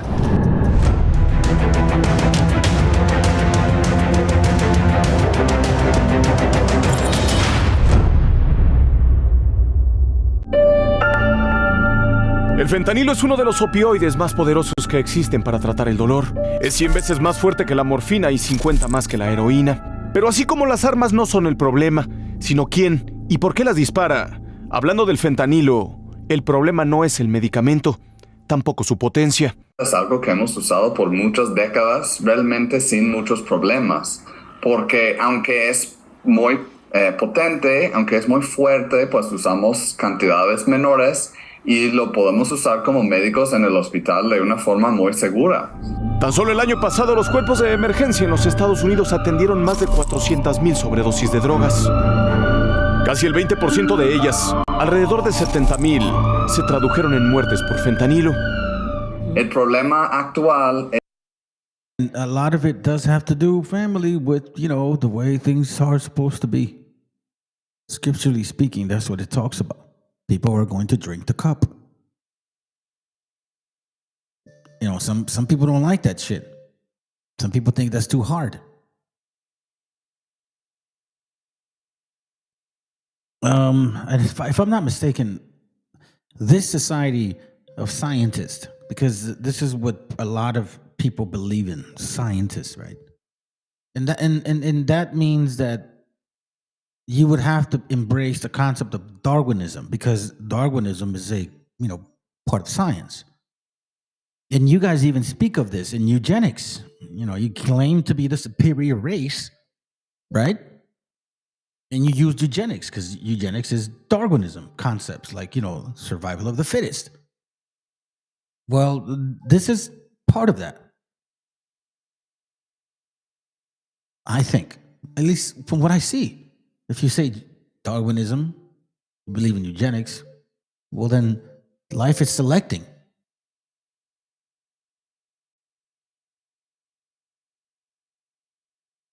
More white people died than were born in 2016.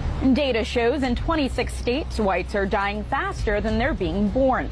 Between 1999 and 2016, the number of white births fell by 10.8%. That stands at just over 2 million. Researchers suggest the reasons for this decrease are the Great Recession, a drop in fertility rates because people can't afford to have children, and a rise in mortality rates as most of the white population is aging and dying of natural causes while others are dying from drug overdoses. A demographer at the University of Texas at San Antonio and a co-author of the report says it seems that white people going under the 50% of the population mark might be happening a few years earlier than projected. Some of the states most affected by this shift are Oregon, California, Arizona, New Mexico, Florida, North and South Carolina, Pennsylvania, Maryland, and Michigan. Researchers are predicting by the year 2045, whites could drop well below 50% of the population. While the white population is decreasing, the census says minority populations are steadily rising. Es que fentanilo ilícito, o sea, fentanilo producido en laboratorios clandestinos, se ha estado produciendo y diseminando. Eso indica que más del 80% de los casos atendidos en la Unión Americana estuvo relacionado con otro tipo de estupefacientes. Muchos de ellos tomados del propio botiquín de las casas estadounidenses, por menores de edad que se vuelven adictos cuando ni siquiera han terminado la primaria. Los adolescentes no experimentan tanto con heroína o polvos o cosas que se ven así como que más, que pueden dar como más miedo, ¿no? Pero sí sabemos que por muchos años han estado experimentando los. Look, listen, I have well, my oldest son, he's autistic, so, you know, obviously it's a different situation. But I have a 22-year-old daughter, I have a 13-year-old son, and then I have a 4-year-old going on 5. I don't have any issues with my 13-year-old son. Nothing regarding this situation. My daughter especially not. And again, it all has to do with the parenting. Hate to fucking say it. It's very simple. You know, we're not interested in raising children to get rid of them. Like, that's not how we raise our children. We raise you to turn 18 and get the fuck out of the house. That's the Anglo-Saxon way. That's Esau's way. Like, that's how you guys move. And this is what you created. And apparently you fed other nations to raise their kids that way because other nations do that shit in this country. You guys, you know, your kids turn 18, you want to move them the fuck out. Send them to college. Oh, they're football players, basketball players. Oh, they're students now. And then you send them far. You send them far away from your house.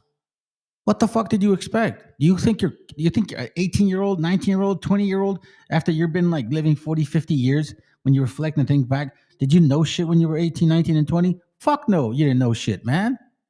None of us did, bro. 18, 19, 20-year-olds, 21-year-olds, we didn't know shit. You put us out there in the world and no real connection with our parents or like our siblings. This is what occurs. You got to fill that emptiness. Because when you have no connection with your family, this is exactly what happens. Addiction occurs. Adolescentes con pastillas. I can speak of it because y'all know my story, man. I don't got to repeat it. A veces como pastillas robadas, a lo mejor de sus papás o algo así. A las adicciones tempranas que muchas veces inician en casa hay que sumarle la facilidad de acceso a las drogas. Ese es uno de los factores que incrementan su consumo principalmente. Hey, hold on a second. What are you saying, bro? Because you keep posting some shit. Are you afraid of hell forever and ever, eternity? Show me in scripture where color think out ignorance. Pride they're gonna be ever see heaven. All right. Well, I understood the first one until you went scripture where color think out ignorance. Where color thinks out ignorance and pride? Is that what you mean? Is that what you're saying? So you want a scripture that says that color has anything to do to what? To cleanse yourself? Is that what you're saying?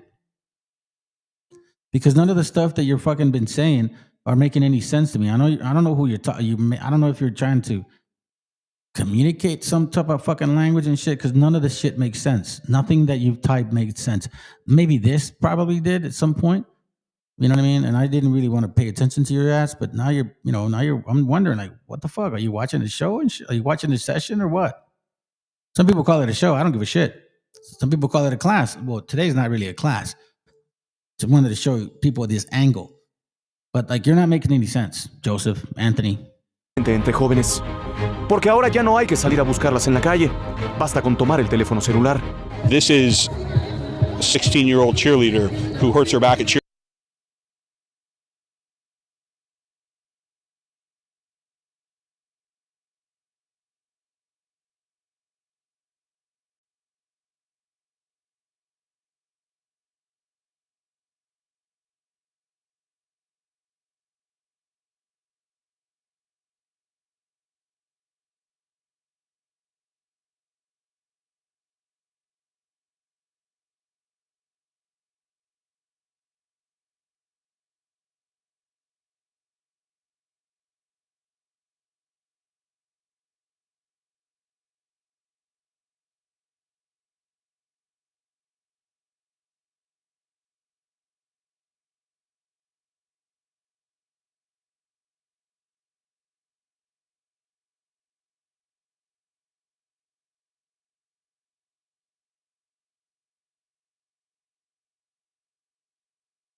cheerleading practice and gets a pill from a friend of hers. Yo, listen, I don't understand exactly what it is that you're doing, bro.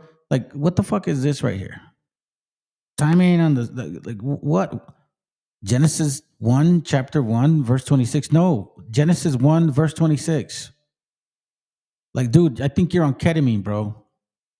Because, like, I really wasn't trying to pay attention to your ass, but, like none of this makes sense. And then you come and say clown and then fucking hypocrite. Bitch, please, you don't know me. Look at your profile, bro. That says everything about you. Esau, shut the fuck up. Watch the fucking class or session or fucking skedaddle. This ain't for you. I mean, if it is for you, I'm glad because I read about Esau. Maybe that's what it is. When I say Esau, dogs bark. That she got off of TikTok. El problema del fentanilo, su consumo ilegal y el tráfico que ocurre todos los días con complicidad de las autoridades fronterizas estadounidenses. Solo es la punta de un inmenso iceberg que nuestros vecinos del norte se niegan a ver. Podrían atender las causas por las que los niños comienzan a drogarse en su país con medicamentos encontrados en casa. At 10, 11, 12 years old, your kids are getting medicated. At 10, 11, 12 years old, your kids are finding reasons to get fucking high. At 10, 11 years old. Because by the time they're 14, 15, 16, all of a sudden they're high-strung and shit in the streets or in jail to make it fucking worse. Tratarlos de and then they get raped to make it even worse. Inmediato contra su adicción. También reforzar las medidas de seguridad para impedir la corrupción en la frontera. Pero a cambio planean consentir la venta sin receta de un antídoto que en segundos revierte los efectos de una sobredosis. Una medida para salvar vidas. O un pase libre que incentivará el consumo de drogas. Al final, la única certeza es que, como siempre, Estados Unidos prefirió la... Cuando se habla de fabricación de drogas sintéticas y químicos peligrosos, nunca se menciona que el problema también está dentro de la Unión Americana.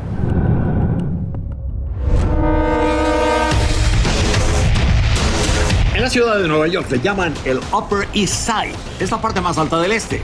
La zona más cara en la ciudad de viviendas. Se la muestro porque en este edificio de apartamentos carísimos, durante una redada la policía encontró una venta de distribución ilegal de armas de fuego y materiales para fabricar drogas ilegales. See, that's the thing, Joseph. That's bullshit. You see, what you're saying now I understand what you're talking about. You see, you believe in this whole concept of good and evil, right? That the devil made you do it or Jesus made you do it, correct? Fuck no. Bullshit. People are evil. People are evil. And there's no such thing as the devil made me do it. Because scripturally speaking, there is such a thing as the evil spirit of God. In case you don't know this. So that whole ideology of like, oh, good and evil, and it's just fuck no, man. People can be either wicked or they're good. It's that simple. It's not complicated. You see, you believe in the New Testament, which has a lot of Eastern theology, whether you believe it or not. You're obviously new to this channel, so you don't know what I'm probably going to be referring to. So let me show you an example here. See, the Old Testament never talked about that shit. The Old Testament never said that it was about God and the devil. Fuck no. I'm going to show you something real quick. It says here on 1 Samuel 18, verse 10, it says, and it came to pass on the morrow that the evil spirit from God, sorry, let me rephrase that, not of God, from God came upon Saul. Did he say Satan? But Satan made Paul do it. Satan made Paul do it. Nah, fuck no. Most High has control of everything. That's why when you talk about Job 2 or 1, specifically Job 2, or 1, I'm sorry, he brings everybody in, all the spirits, and he presents himself. It ain't about good and evil, Jesus and Satan. It ain't about Satan and God, the Most High Creator. He fucking controls this dude here. There's other scriptures where it talks about that, there are spirits that are created for destruction, and they appease their creator. Because that's what they're made for. This concept of evil, Satan made me do it. Nah, bro. You either are evil and you manifest that shit within yourself, or you ain't. It's that simple. It ain't about Satan or Jesus making you do it. You're either fucking wicked or you're not.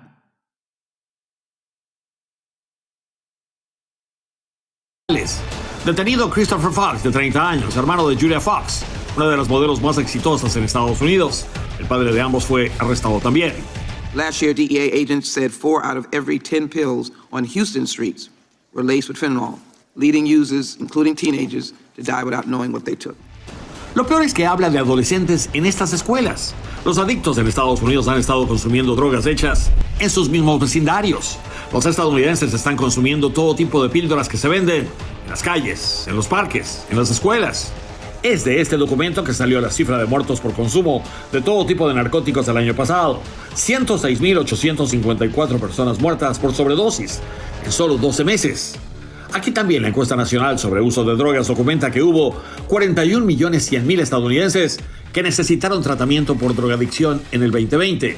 Y de ellos solamente 2.7 millones, apenas el 6,5%, pudieron recibirlo en centros especializados durante el 2021. Eso dejó sin atención especializada a 38.4 millones. That's a lot of people addicted. 38.4 million addicts, man. That's fucking crazy. Who created this? This is crazy, family. 40 million people. Which more likely, that's who was on Medicaid and shit. You know, EBT and all that shit. And this wasn't just predominantly it's one particular nation and race of people. No, it's a combination of fucking people, bro. Black and white. You know what I'm saying? And this is the sad part. Matter of fact, this is the interesting part. Now they're going federally against the marijuana plant, right? And guess why? I'll tell you why, fam. They're going against the plan and passing laws to make sure that it's banned because the sales of alcohol have decreased. And big alcohol people don't want that. They want you to be an alcoholic. They want you to be an addicted type of alcoholism because obviously, you know, that flower, there's no such thing as addiction. There's no statistics ever showing that you can be addicted to that plant. I don't know if whoever is. It's kind of weird if you guys are, but statistically, scientifically speaking, there's no way that plant can addict you, whereas alcohol can. And now all of a sudden they're putting laws against marijuana because, you know, sales in alcohol ain't going up no more. Well, do they really care? Do they really care? Or is it just propaganda to fucking continue in power and destruction of other people that have been here since 1492, prior to you guys showing up? 154 personas muertas por sobredosis en solo 12 meses. Aquí también la encuesta nacional sobre uso de drogas documenta que hubo 41.100.000 estadounidenses que necesitaron tratamiento por drogadicción en el 2020.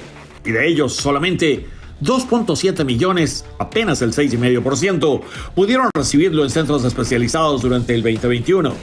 Eso dejó sin atención especializada a 38.4 millones de adictos a las drogas ilegales.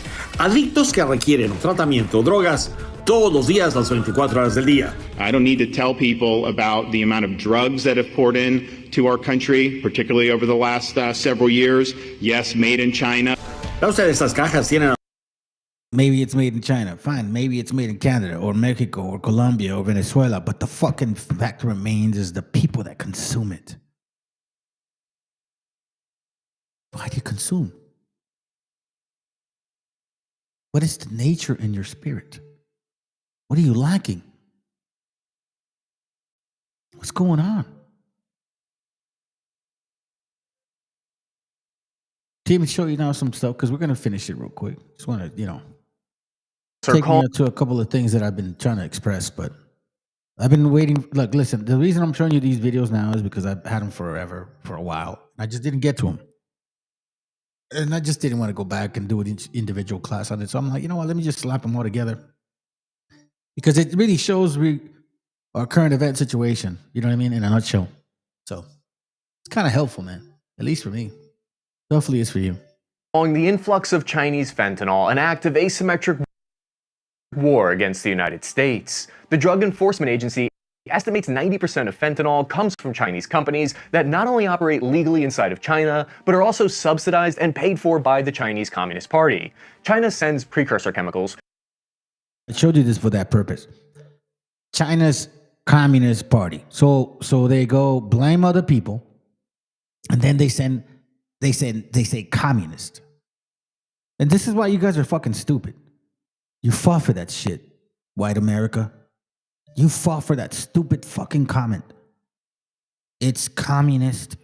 It's China. It's Mexicans. Instead of like, yo, it's you fuckers. You ain't raising your kids right. Why the fuck do your kids want to get high? Why do they need to check out at such a young age? I could understand if you're older, 20-something, you have a fucking family and I don't know, you picked the wrong one and it's just fucking crazy and you just want to check out. I get it. But as a kid, what are you checking out from, man? What are you checking out of? You're a fucking child. You're 12, 13 years old. What are you checking out of?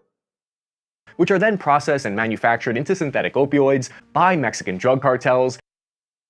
Shit, like it's just like your typical organic Anglo-Saxon precise propaganda blaming other people of your stupidities, your fucking stupidities, your lack of parenting, your lack of compassion, your lack of empathy or sympathy towards your children. You're rushing to get them the fuck out of your house. You're the fact that when they're 40, 50, they want to send you to the old people homes. Y'all created that shit. You get rid of them when they turn 18. They get rid of you when you turn 65 and say, get the fuck out of here, Dad. I don't want to raise you. I don't want you in my house. You're out of here. Boom, out, whatever. That's what happens. Those are the cases. Nobody's lying about that shit. That's a fucking fact. But no, blame the Chinese, blame the Mexicans, blame everybody else, supposedly, instead of blaming your fucking self. You got a guy over here talking about the devil made me do it. Fuck no, man. You did it. You fucking did it. The devil didn't make you do shit. You fucking did it. We all carry evil, wicked spirits. You either listen to them or you don't. And if you listen to them on a consistent basis, and that just means that you're just a wicked ass person. It ain't no Satan made you do it. It's because God said, you ain't dealing with my spirit. You don't have my spirit in you. So I'm going to give you an evil spirit that I created. That's exactly what happens. It ain't Satan. It's the creator at all times. So this talk here, this is the devil right here. You guys are blaming other people, but yet it's your fucking fault. That then smuggle them into the United States. Fentanyl precursor chemicals are made in China. It is not at all an area of dispute that China provides the fentanyl that comes into the United States. Yeah. On the other hand, China claims the fentanyl crisis is entirely an American domestic issue that's being blamed on them. China claims Big Pharma's opioid corruption, weak U.S. laws, and a culture of American drug glorification are really to blame. This disagreement is a major problem for the world's two biggest economies. Attempts to stop this have failed, leading to calls for U.S. military intervention against Mexican cartels to stop the substance's devastating effects. Now, let me show you. Para que vean, güey, because I like to show receipts. This is from I think ex-CIA, I think, if I'm not mistaken. Matter of fact, he will express it himself. Listen to this. It's just about maybe 40 seconds.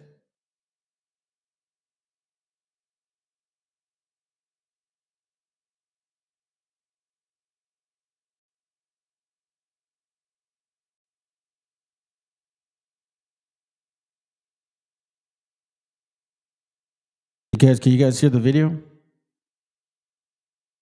Okay, you guys can't hear it now. Hold on. Huh. Hold on a second, family. This is weird. Hold on.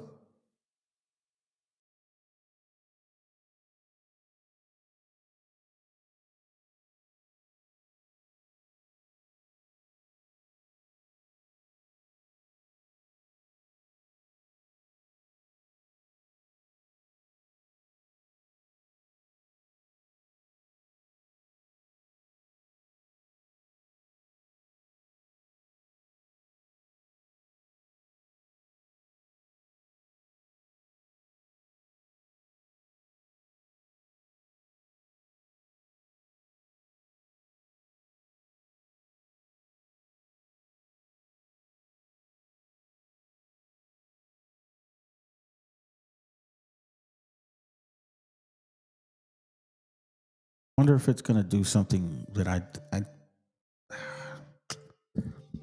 it's probably doing it.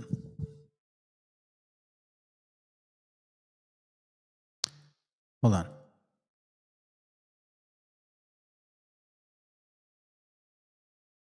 Yeah, it's fucking around with me right now. Hold on a second, fam.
One, two, three, testing. 1, 2, 3. Can you guys hear this now?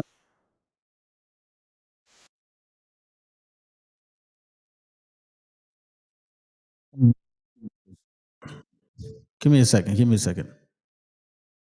Oh wow.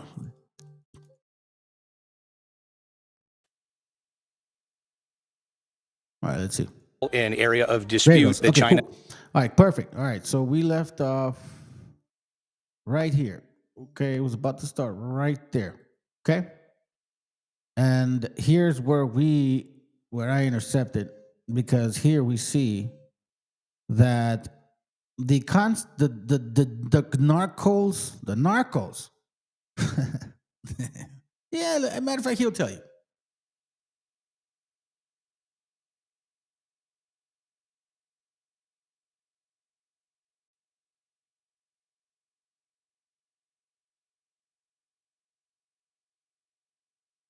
Porque muchas veces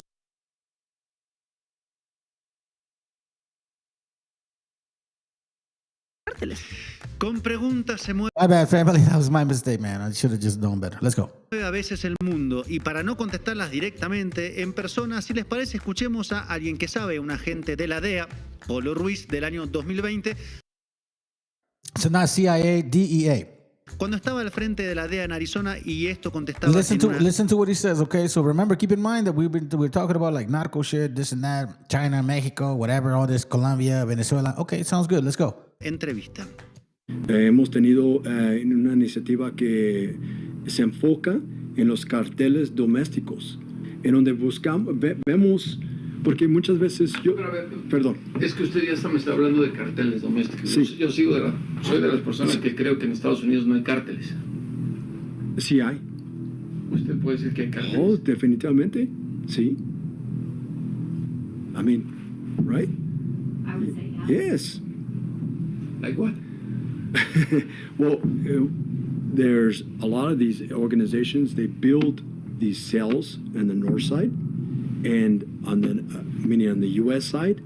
So they built, they have built these cell organizations, but they need people they bring in a couple of people here. Okay, you're going to be in charge of the transport, you're going to be in charge of this, but you need people to move this stuff. And who holds all these territories? Some of the gangs hold all these territories. So, and the gangs is that's the domestic cartel, where we look at these organizations that control these towns, like in Los Angeles, in New York, in Chicago. See that? You see that right there? So when they sit here and say that, oh, it's these Mexicans, it's these fucking Devastating effect. Foreign people bringing the drugs inside. Fuck no, it's your people. Feeding your kind. Not giving a fuck of your own. Because that's what you guys believe in, right? Capitalism. They're going to capitalize on you. That's what capitalism means. In order for you to succeed, someone else has to fail. Capitalism is about winning and losing. It's not usually about playing fair game. It's like Monopoly. It's no different. It's who can outsmart who. Who can make the best decisions long term and short term. That's why when I first started the video, I showed you the video about Cristobal Colon with his pedophilia shit. That spirit's been here since they came, fam. This isn't hate. These are facts. And the people here suffering, they're not gringos. And they're not black. And they're not predominantly Asian or, Arabs. They're our gente, indigenous of these lands that never left. Growing calls from Republicans to send the U.S. military into Mexico to combat drug cartels. For example, in 2022, over 107,000 Americans died from overdoses in the United States, and fentanyl poisoning became the leading cause of death of Americans 18 to 45 years of age. A 2019 paper found that prescription opioids accounted for 44% of the decline in labor force participation among men. In asymmetric warfare, one nation seeks to exploit the other's relative weakness. In this case, China's accused of exploiting America's appetite. This is why it's like, oh, it's China. It's because they're bro. It's you guys. There's a bunch of heroin going on. It's killing people. It's like you don't see Chinese people using drugs, do you? You don't see Mexicans using drugs for the most part. You know what I mean? Like I think like every society, they have their normal percentage. This country has a massive amount of drug addicts. 40 million people have a fucking drug addiction, bro. What the fuck?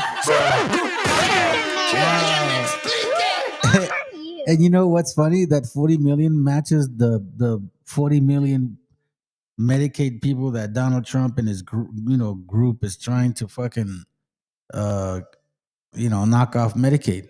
Because they keep saying 40 million people, about 46 or something people are going to lose Medicaid. Well, we're seeing that 40 million plus people are addicted to drugs that need it every day. Is there a connection going on here? Do they want them to die? You see what I mean? Do they fucking care? They don't care. It starts at the home in the spirit of the father and the mother.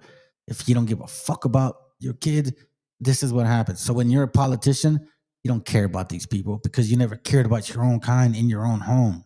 Turn 18, get out. 65, fuck you, I'm out. Instantly. Fuck me. The range it paused me. All I want is a break. We lost 6 friends in like what, space of 2 weeks. Shit is going to hit the fan. This city is going to go dark. This is how Europe might be about to experience its own deadly opioid crisis, and how the shift is being driven by bad drug policy at home and by wars thousands of miles away. And that's a fact.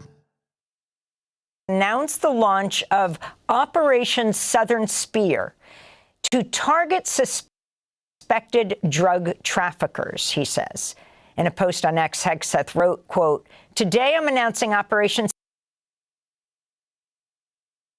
Southern Spear." Operation Cracker Barrel. Operation Get Rid of Cracker Barrel. Led by Joint Task Force Southern Spear and Southcom. This mission defends our homeland, removes narco-terrorists from our hemisphere, and secures our homeland from the drugs that are killing our people, unquote. The announcement comes as the Pentagon continues to amass warships in the Caribbean. The USS Gerald R. Ford aircraft carrier arrived earlier this week. The U.S. now has 15,000 military personnel in the region. It's the largest buildup in the region in decades, according to the New York Times. Over the past 2 months, the U.S. has blown up at least 20 boats in the Caribbean and Eastern Pacific. The latest strike killed 4 people on Thursday. The Pentagon claims the boats were carrying drugs, but officials have acknowledged they don't know who's been killed. Critics have denounced the strikes as illegal extrajudicial killings. We begin today's show with Juan Papia, the America's Deputy Director at Human Rights Watch. We welcome you to Democracy Now!, Juan. Begin by talking about Operation Southern Spear and what this means. Amy, thank you for having me. We don't know what Operation Southern Spear means. The Secretary has not provided details. But we have every reason to be concerned because in the build-up of this announcement, as you mentioned, 80 people have been killed in what are extrajudicial executions under international law. There is no denying that the problem of narcotics in the United States and the problem of organized violence in Latin America are serious, but they are not armed conflicts. Let me ask you, Joseph, is Satan making the white man do this shit to our people? Joseph Anthony, my lack 221. Is a white man doing this because the devil is making him do it? Is that your excuse? And the U.S. government cannot pretend otherwise to circumvent its obligations under international law. The U.S. government cannot strike boats as it pleases. These are extrajudicial executions, which are grave violations. And Juan, isn't it true that most of the drugs that come into the United States, whether it's fentanyl or cocaine, come through Mexico? And yet the Trump administration is directing all of its attention to the Caribbean and the Pacific just off the coast of South America. Well, fentanyl comes from Mexico. Cocaine comes mostly from Colombia, in most cases through the Pacific. But regardless of the drug routes that are being employed to bring these drugs, striking boats is not the appropriate way to respond to organized crime. These people should be brought to justice. No different, and this is what I'm trying to tell you, Reza. Like, they're treating you like they're treating Gaza, because they made the same justification. You know, like, oh, terrorists, we're just gonna blow them up, and they just blew people up. And you guys don't, I don't know, you guys don't give a fuck, you don't care, you don't notice it, you just like, it doesn't matter to you. 80 plus people have died already on those boats. They're just shooting people randomly. I think they have drugs. Peace, a rato. I think they're narcos. Peace, I'm white. Just like Trump said, I could shoot somebody in the middle of the street and I will not get arrested. Yeah, you're right. You just blew people up in the middle of the fucking ocean. You're right. You're not getting arrested. You're very true. It's very true. You know, because it's very clear that to white folks, like, raza don't matter. It's very clear. That's why I say, hey, Esau, your days are numbered. They should be prosecuted. And importantly, the United States should be supporting effort to dismantle these organized crime groups. Striking vessels in the Caribbean are extrajudicial executions which are banned by international law. And has there been any attempt by international organizations, especially the United Nations, to address this issue?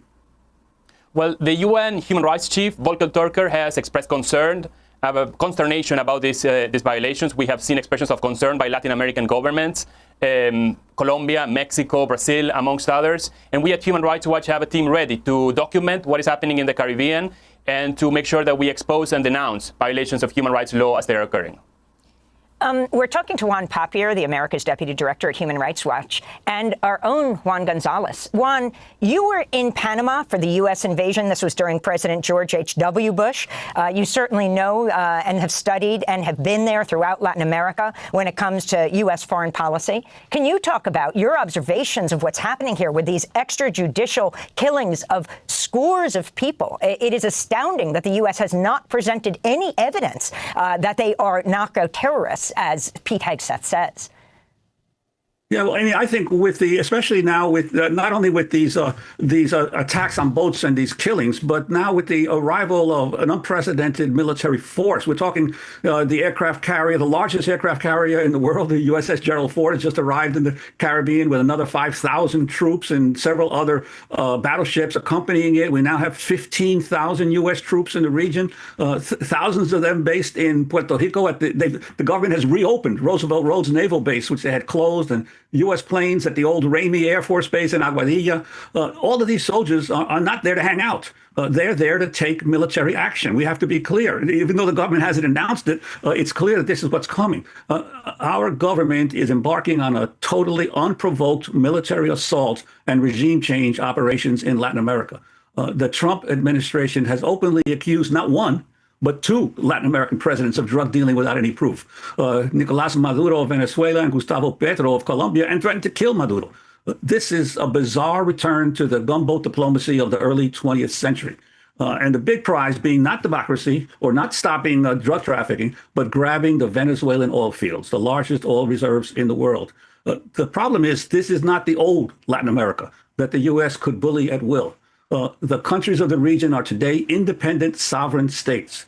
For most of South America, the U.S. is no longer even the main trading partner. China is.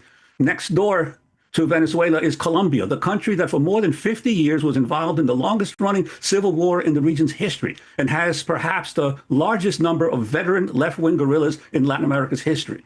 The governments of Brazil, Mexico, Colombia, Honduras, Cuba, and Nicaragua will not just quietly accept U.S. aggression on Venezuela. President Maduro has appealed for international volunteers to come to Venezuela to oppose any U.S. invasion. And you can bet that perhaps thousands of young Cubans, Nicaraguans, Colombians, and other Latin Americans will do just that. So progressives and people of goodwill of the U.S. and Puerto Rico, it's time for those of us here to stand up and say that we will not support any attempt to bring back the old gunboat diplomacy and to invade another Latin.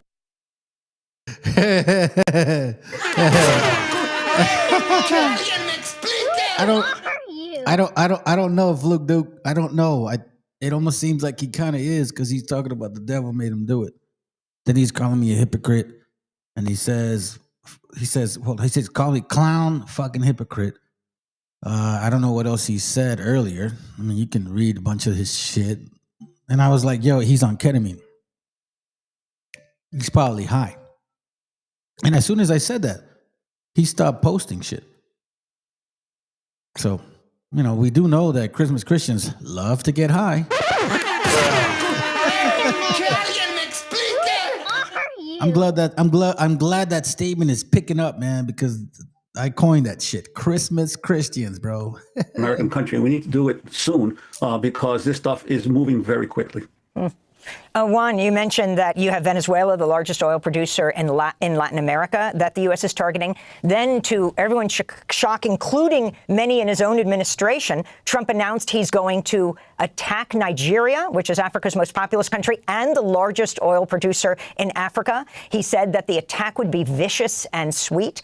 And then you go back to Iraq, one of the largest oil producers in the Middle East, before the U.S. invaded Iraq in 2003 after 9/11, which Iraq had nothing to do with. Yes, it's a clear, continued policy of the United States to control oil production as much as it can, as the Trump administration continues on this crazy, bizarre attempt to corner as much oil supply as it can as it continues to deny the existence of the climate change or the climate catastrophe we face. That's called a gangster move. These are gangsters, bro. That's what they are. They're political gangsters. Let's finish it out with these 2 videos, man, and we done. I got to get to my family. But it's been a pleasure sticking around here for 2 hours and change. You know how I do it, family. I don't ask for nothing back. I guess you could just say I asked for some support. Give me some likes. Make sure you share this shit so we can get to our people, man. Because enough is enough. The Sackler family produced a pill called Oxycontin, which could not get FDA approved because it was so strong and addictive that it was actually considered stronger than street level 8.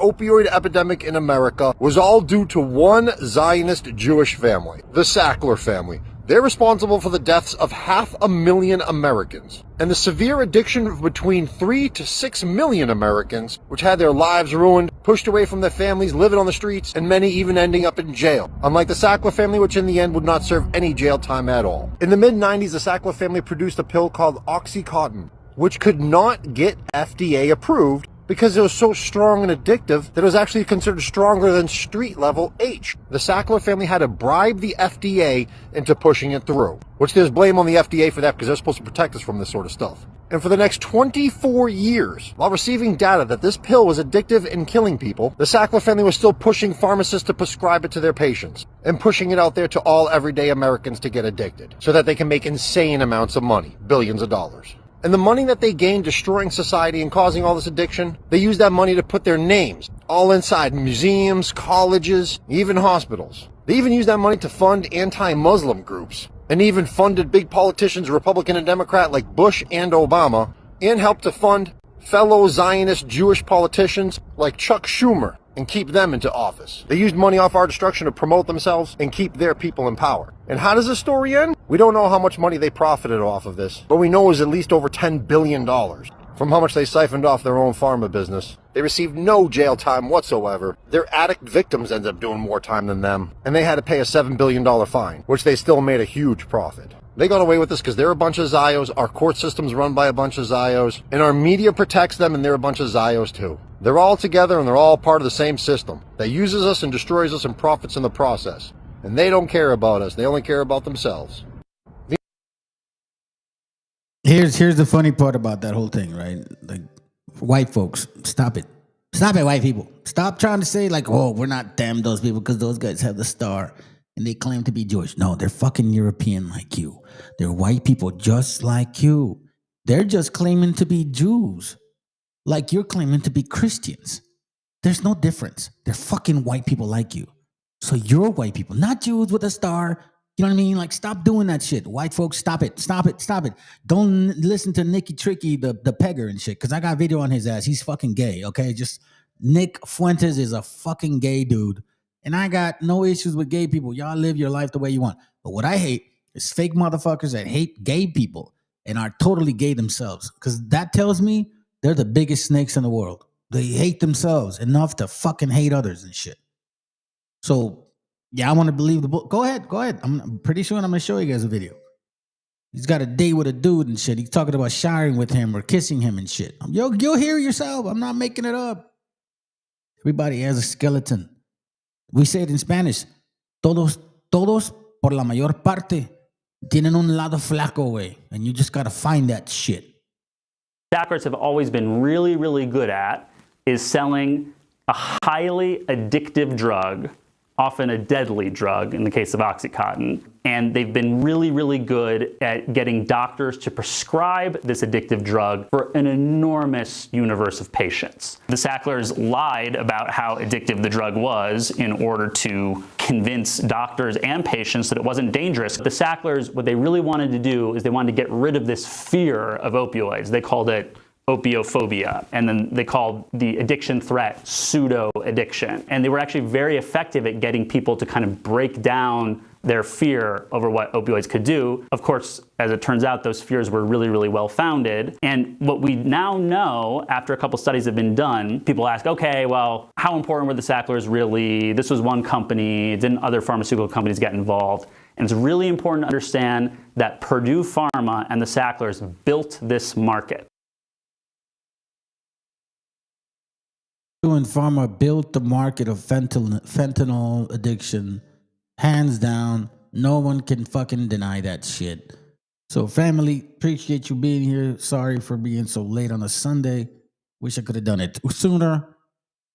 Share and like, please. You know, it's not a big deal, man. It's just a video session that I wanted you guys to go through with me so you can understand and see the corruption from the beginning to the end and how the hypocrisy is like literally laughing at you because you don't see it. You keep blaming Mexicans and people that look like me. Sad shit. But it's all good, man. Like the Hindus say, karma is a motherfucker. Mexicano bandido, todo el barrio prendido, siempre ando bien cuido, siempre poniendo ruido.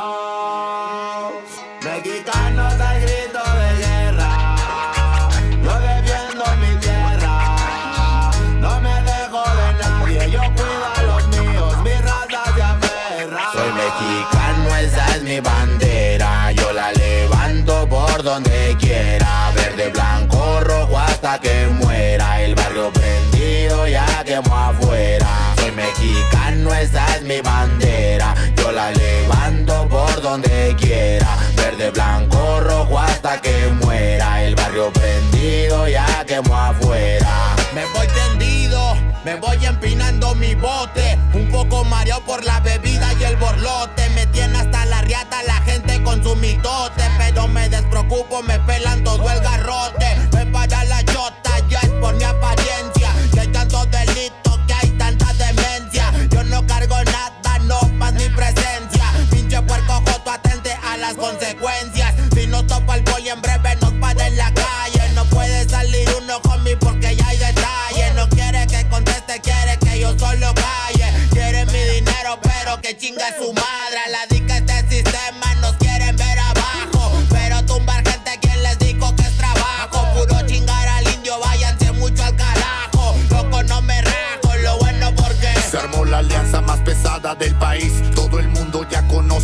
rimas de estos MCs pa' ponerme más feliz. Unos baisas de hachís, mis paisas en el gabacho bien truchas con la polis.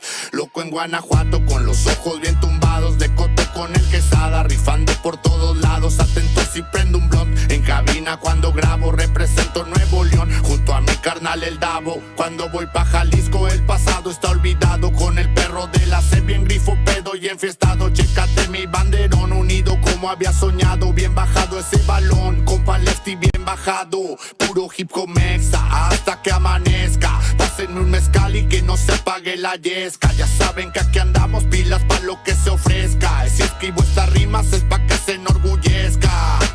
Verde marihuana, blanca cocaína, roja la sangre que escurre de una nueva herida. Yo salí de la ruina, nunca se me olvida. Con disciplina y respeto sigo en siempre la movida. Ando bien high, la vida es un freestyle. Disfruta lo que hay, vivo entre el bien y el mal, carnal. Crazy life todo el día, viendo live. Pinto tu barda con spray, lo que canto es real. Azules y rojas las sirenas que me persiguen. No suben pa' la virgen, salen todos cuando chifle. Mi barrio no lo pisen, que andamos todos grises. Maldito policía, no quiero que me revises. Prende la mota en Canala o en Hitter. Ando con mi flota y el dealer. Tenemos lo que se te ofrezca, tú nada más pide. Me dijo mi madre que de la envidia me cuide. Soy mexicano, esa es mi bandera. Yo la levanto por donde quiera. Verde, blanco, rojo hasta que muera. El barrio prendido ya quemó afuera. Soy mexicano, esa es mi bandera. Yo la levanto por donde quiera. Verde, blanco, rojo hasta que muera. El barrio prendido ya quemó afuera. Ya, ábranse cabrones, llegó el mexicano partiendo sin necesidad de palanca. Todos jugamos en la misma liga, yo soy titular, tú ves desde la banca. Disfruto cada cosa que me pasa, colaboro y mi carrera se levanta. El mismo cabrón que antes no tenía nada se la pasa viajando y dice que canta. Por eso me caga enfermarme de la garganta. Pero aguanta, traigo mata natural y humo de planta. 2, 3 cabrones dando lata y yo haciendo más plata. De esto la vida se trata y pa' que sepas no es barata. MC Davo los desbarata con cada escalón que sube. Yo tuve la suerte de hacerme fama en YouTube. Hay 2, 3 raperos de antaño que me bajé de su nube. Los mandé pa' su casa y de premio hasta les pagué el Uber. Si alguien me tira es porque sabe bien que domino el negocio y quiere de mi parte. No quiero darlas de grande, pero si me tiras la neta me toca humillarte. Soy capitán, llevo el estandarte. Somos muy pocos los que hacemos arte. Este flow si es de Marte, tú dale like y comparte. México lindo y bandido, diario a Diosito le pido que me cuide a la familia si un día el cora ya no late. Estoy bendecido porque me cuidan los míos. Orgullosamente me exatamos locos de remate. Jaque mate, no hable de volar si viene gateando. La cosa por la frontera se pone violenta, no importa el rango. Toda la raza jalándole duro, si hay algo seguro es la muerte en donde ando. El sudor y la sangre en la frente, los de alzada controlando. Se roban la atención, ya saben quiénes son. Vatos locos con sazón como el de un corridón. No quiera tomarme el pelo si ando todo pelón. Levantando la bandera, viva México cabrón. Es el perrito de la C. La bandera con un águila, Simón, mi tierra es esta. Me vale si mi piel o si mi acento les molesta. Acá jalan horas extras, nunca duermen la siesta. Están los que van pa'l jale y los que la viven de fiesta. Otros que en el pintón se tatúan de corazón. 3 colores en el pecho, morirían por su nación. Aunque su puto gobierno los puso en la situación de no terminar la escuela y terminar en la prisión. ¡Viva México, ladrones! ¿Qué hubo, les presidente? Ya saben que por mí policías chinguen a 20. Y ahí están mis 20 pa' la cagua. Aguas, que es tierra caliente de Chiapas hasta Chihuahua. Wow, wow, wow, yipi-yo, yipi-yucas. Buenas, Montegreen, Aguas, Tijuas y San Lucas. San Luis Potoyes, Mataulipas, La Puebluca. Dime si o no, loco, acá tienen lo que buscas. Soy mexicano, esa es mi bandera. Yo la levanto por donde quiera. Verde, blanco, rojo hasta que muera. El barrio prendido ya quemó afuera. Soy mexicano, esa es mi bandera. Yo la levanto por donde quiera. Verde, blanco, rojo hasta que muera. El barrio prendido ya quemó afuera. Puro hip hop mexa, perros, 2023. Hey yo, hey yo. Somos la santa carnal. Ey, ey, los machidones de la plaza. Oye, DJ donde que los scratches. Desde alzada, mi perro. No saben quién soy o sí. Oye. Viva México, cabrones.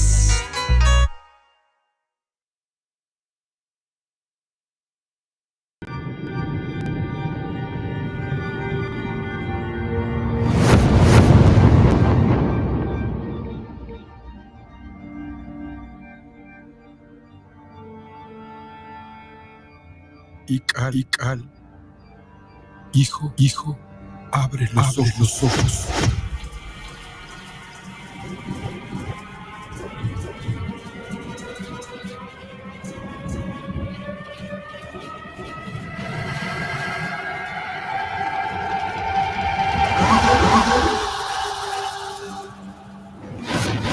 Cuerpo queda con nosotros, pero tu espíritu debe seguir.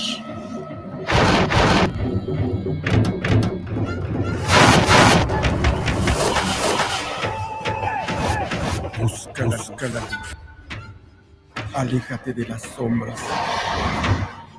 Deja que nuestro dolor sea tu fuerza. Desde aquí iluminamos tu camino.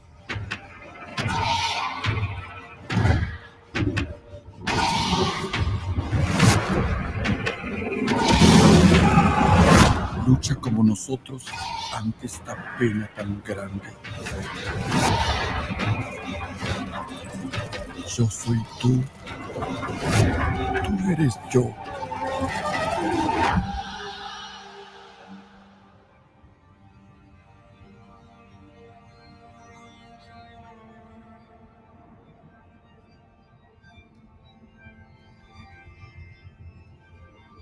La muerte que hoy nos separa,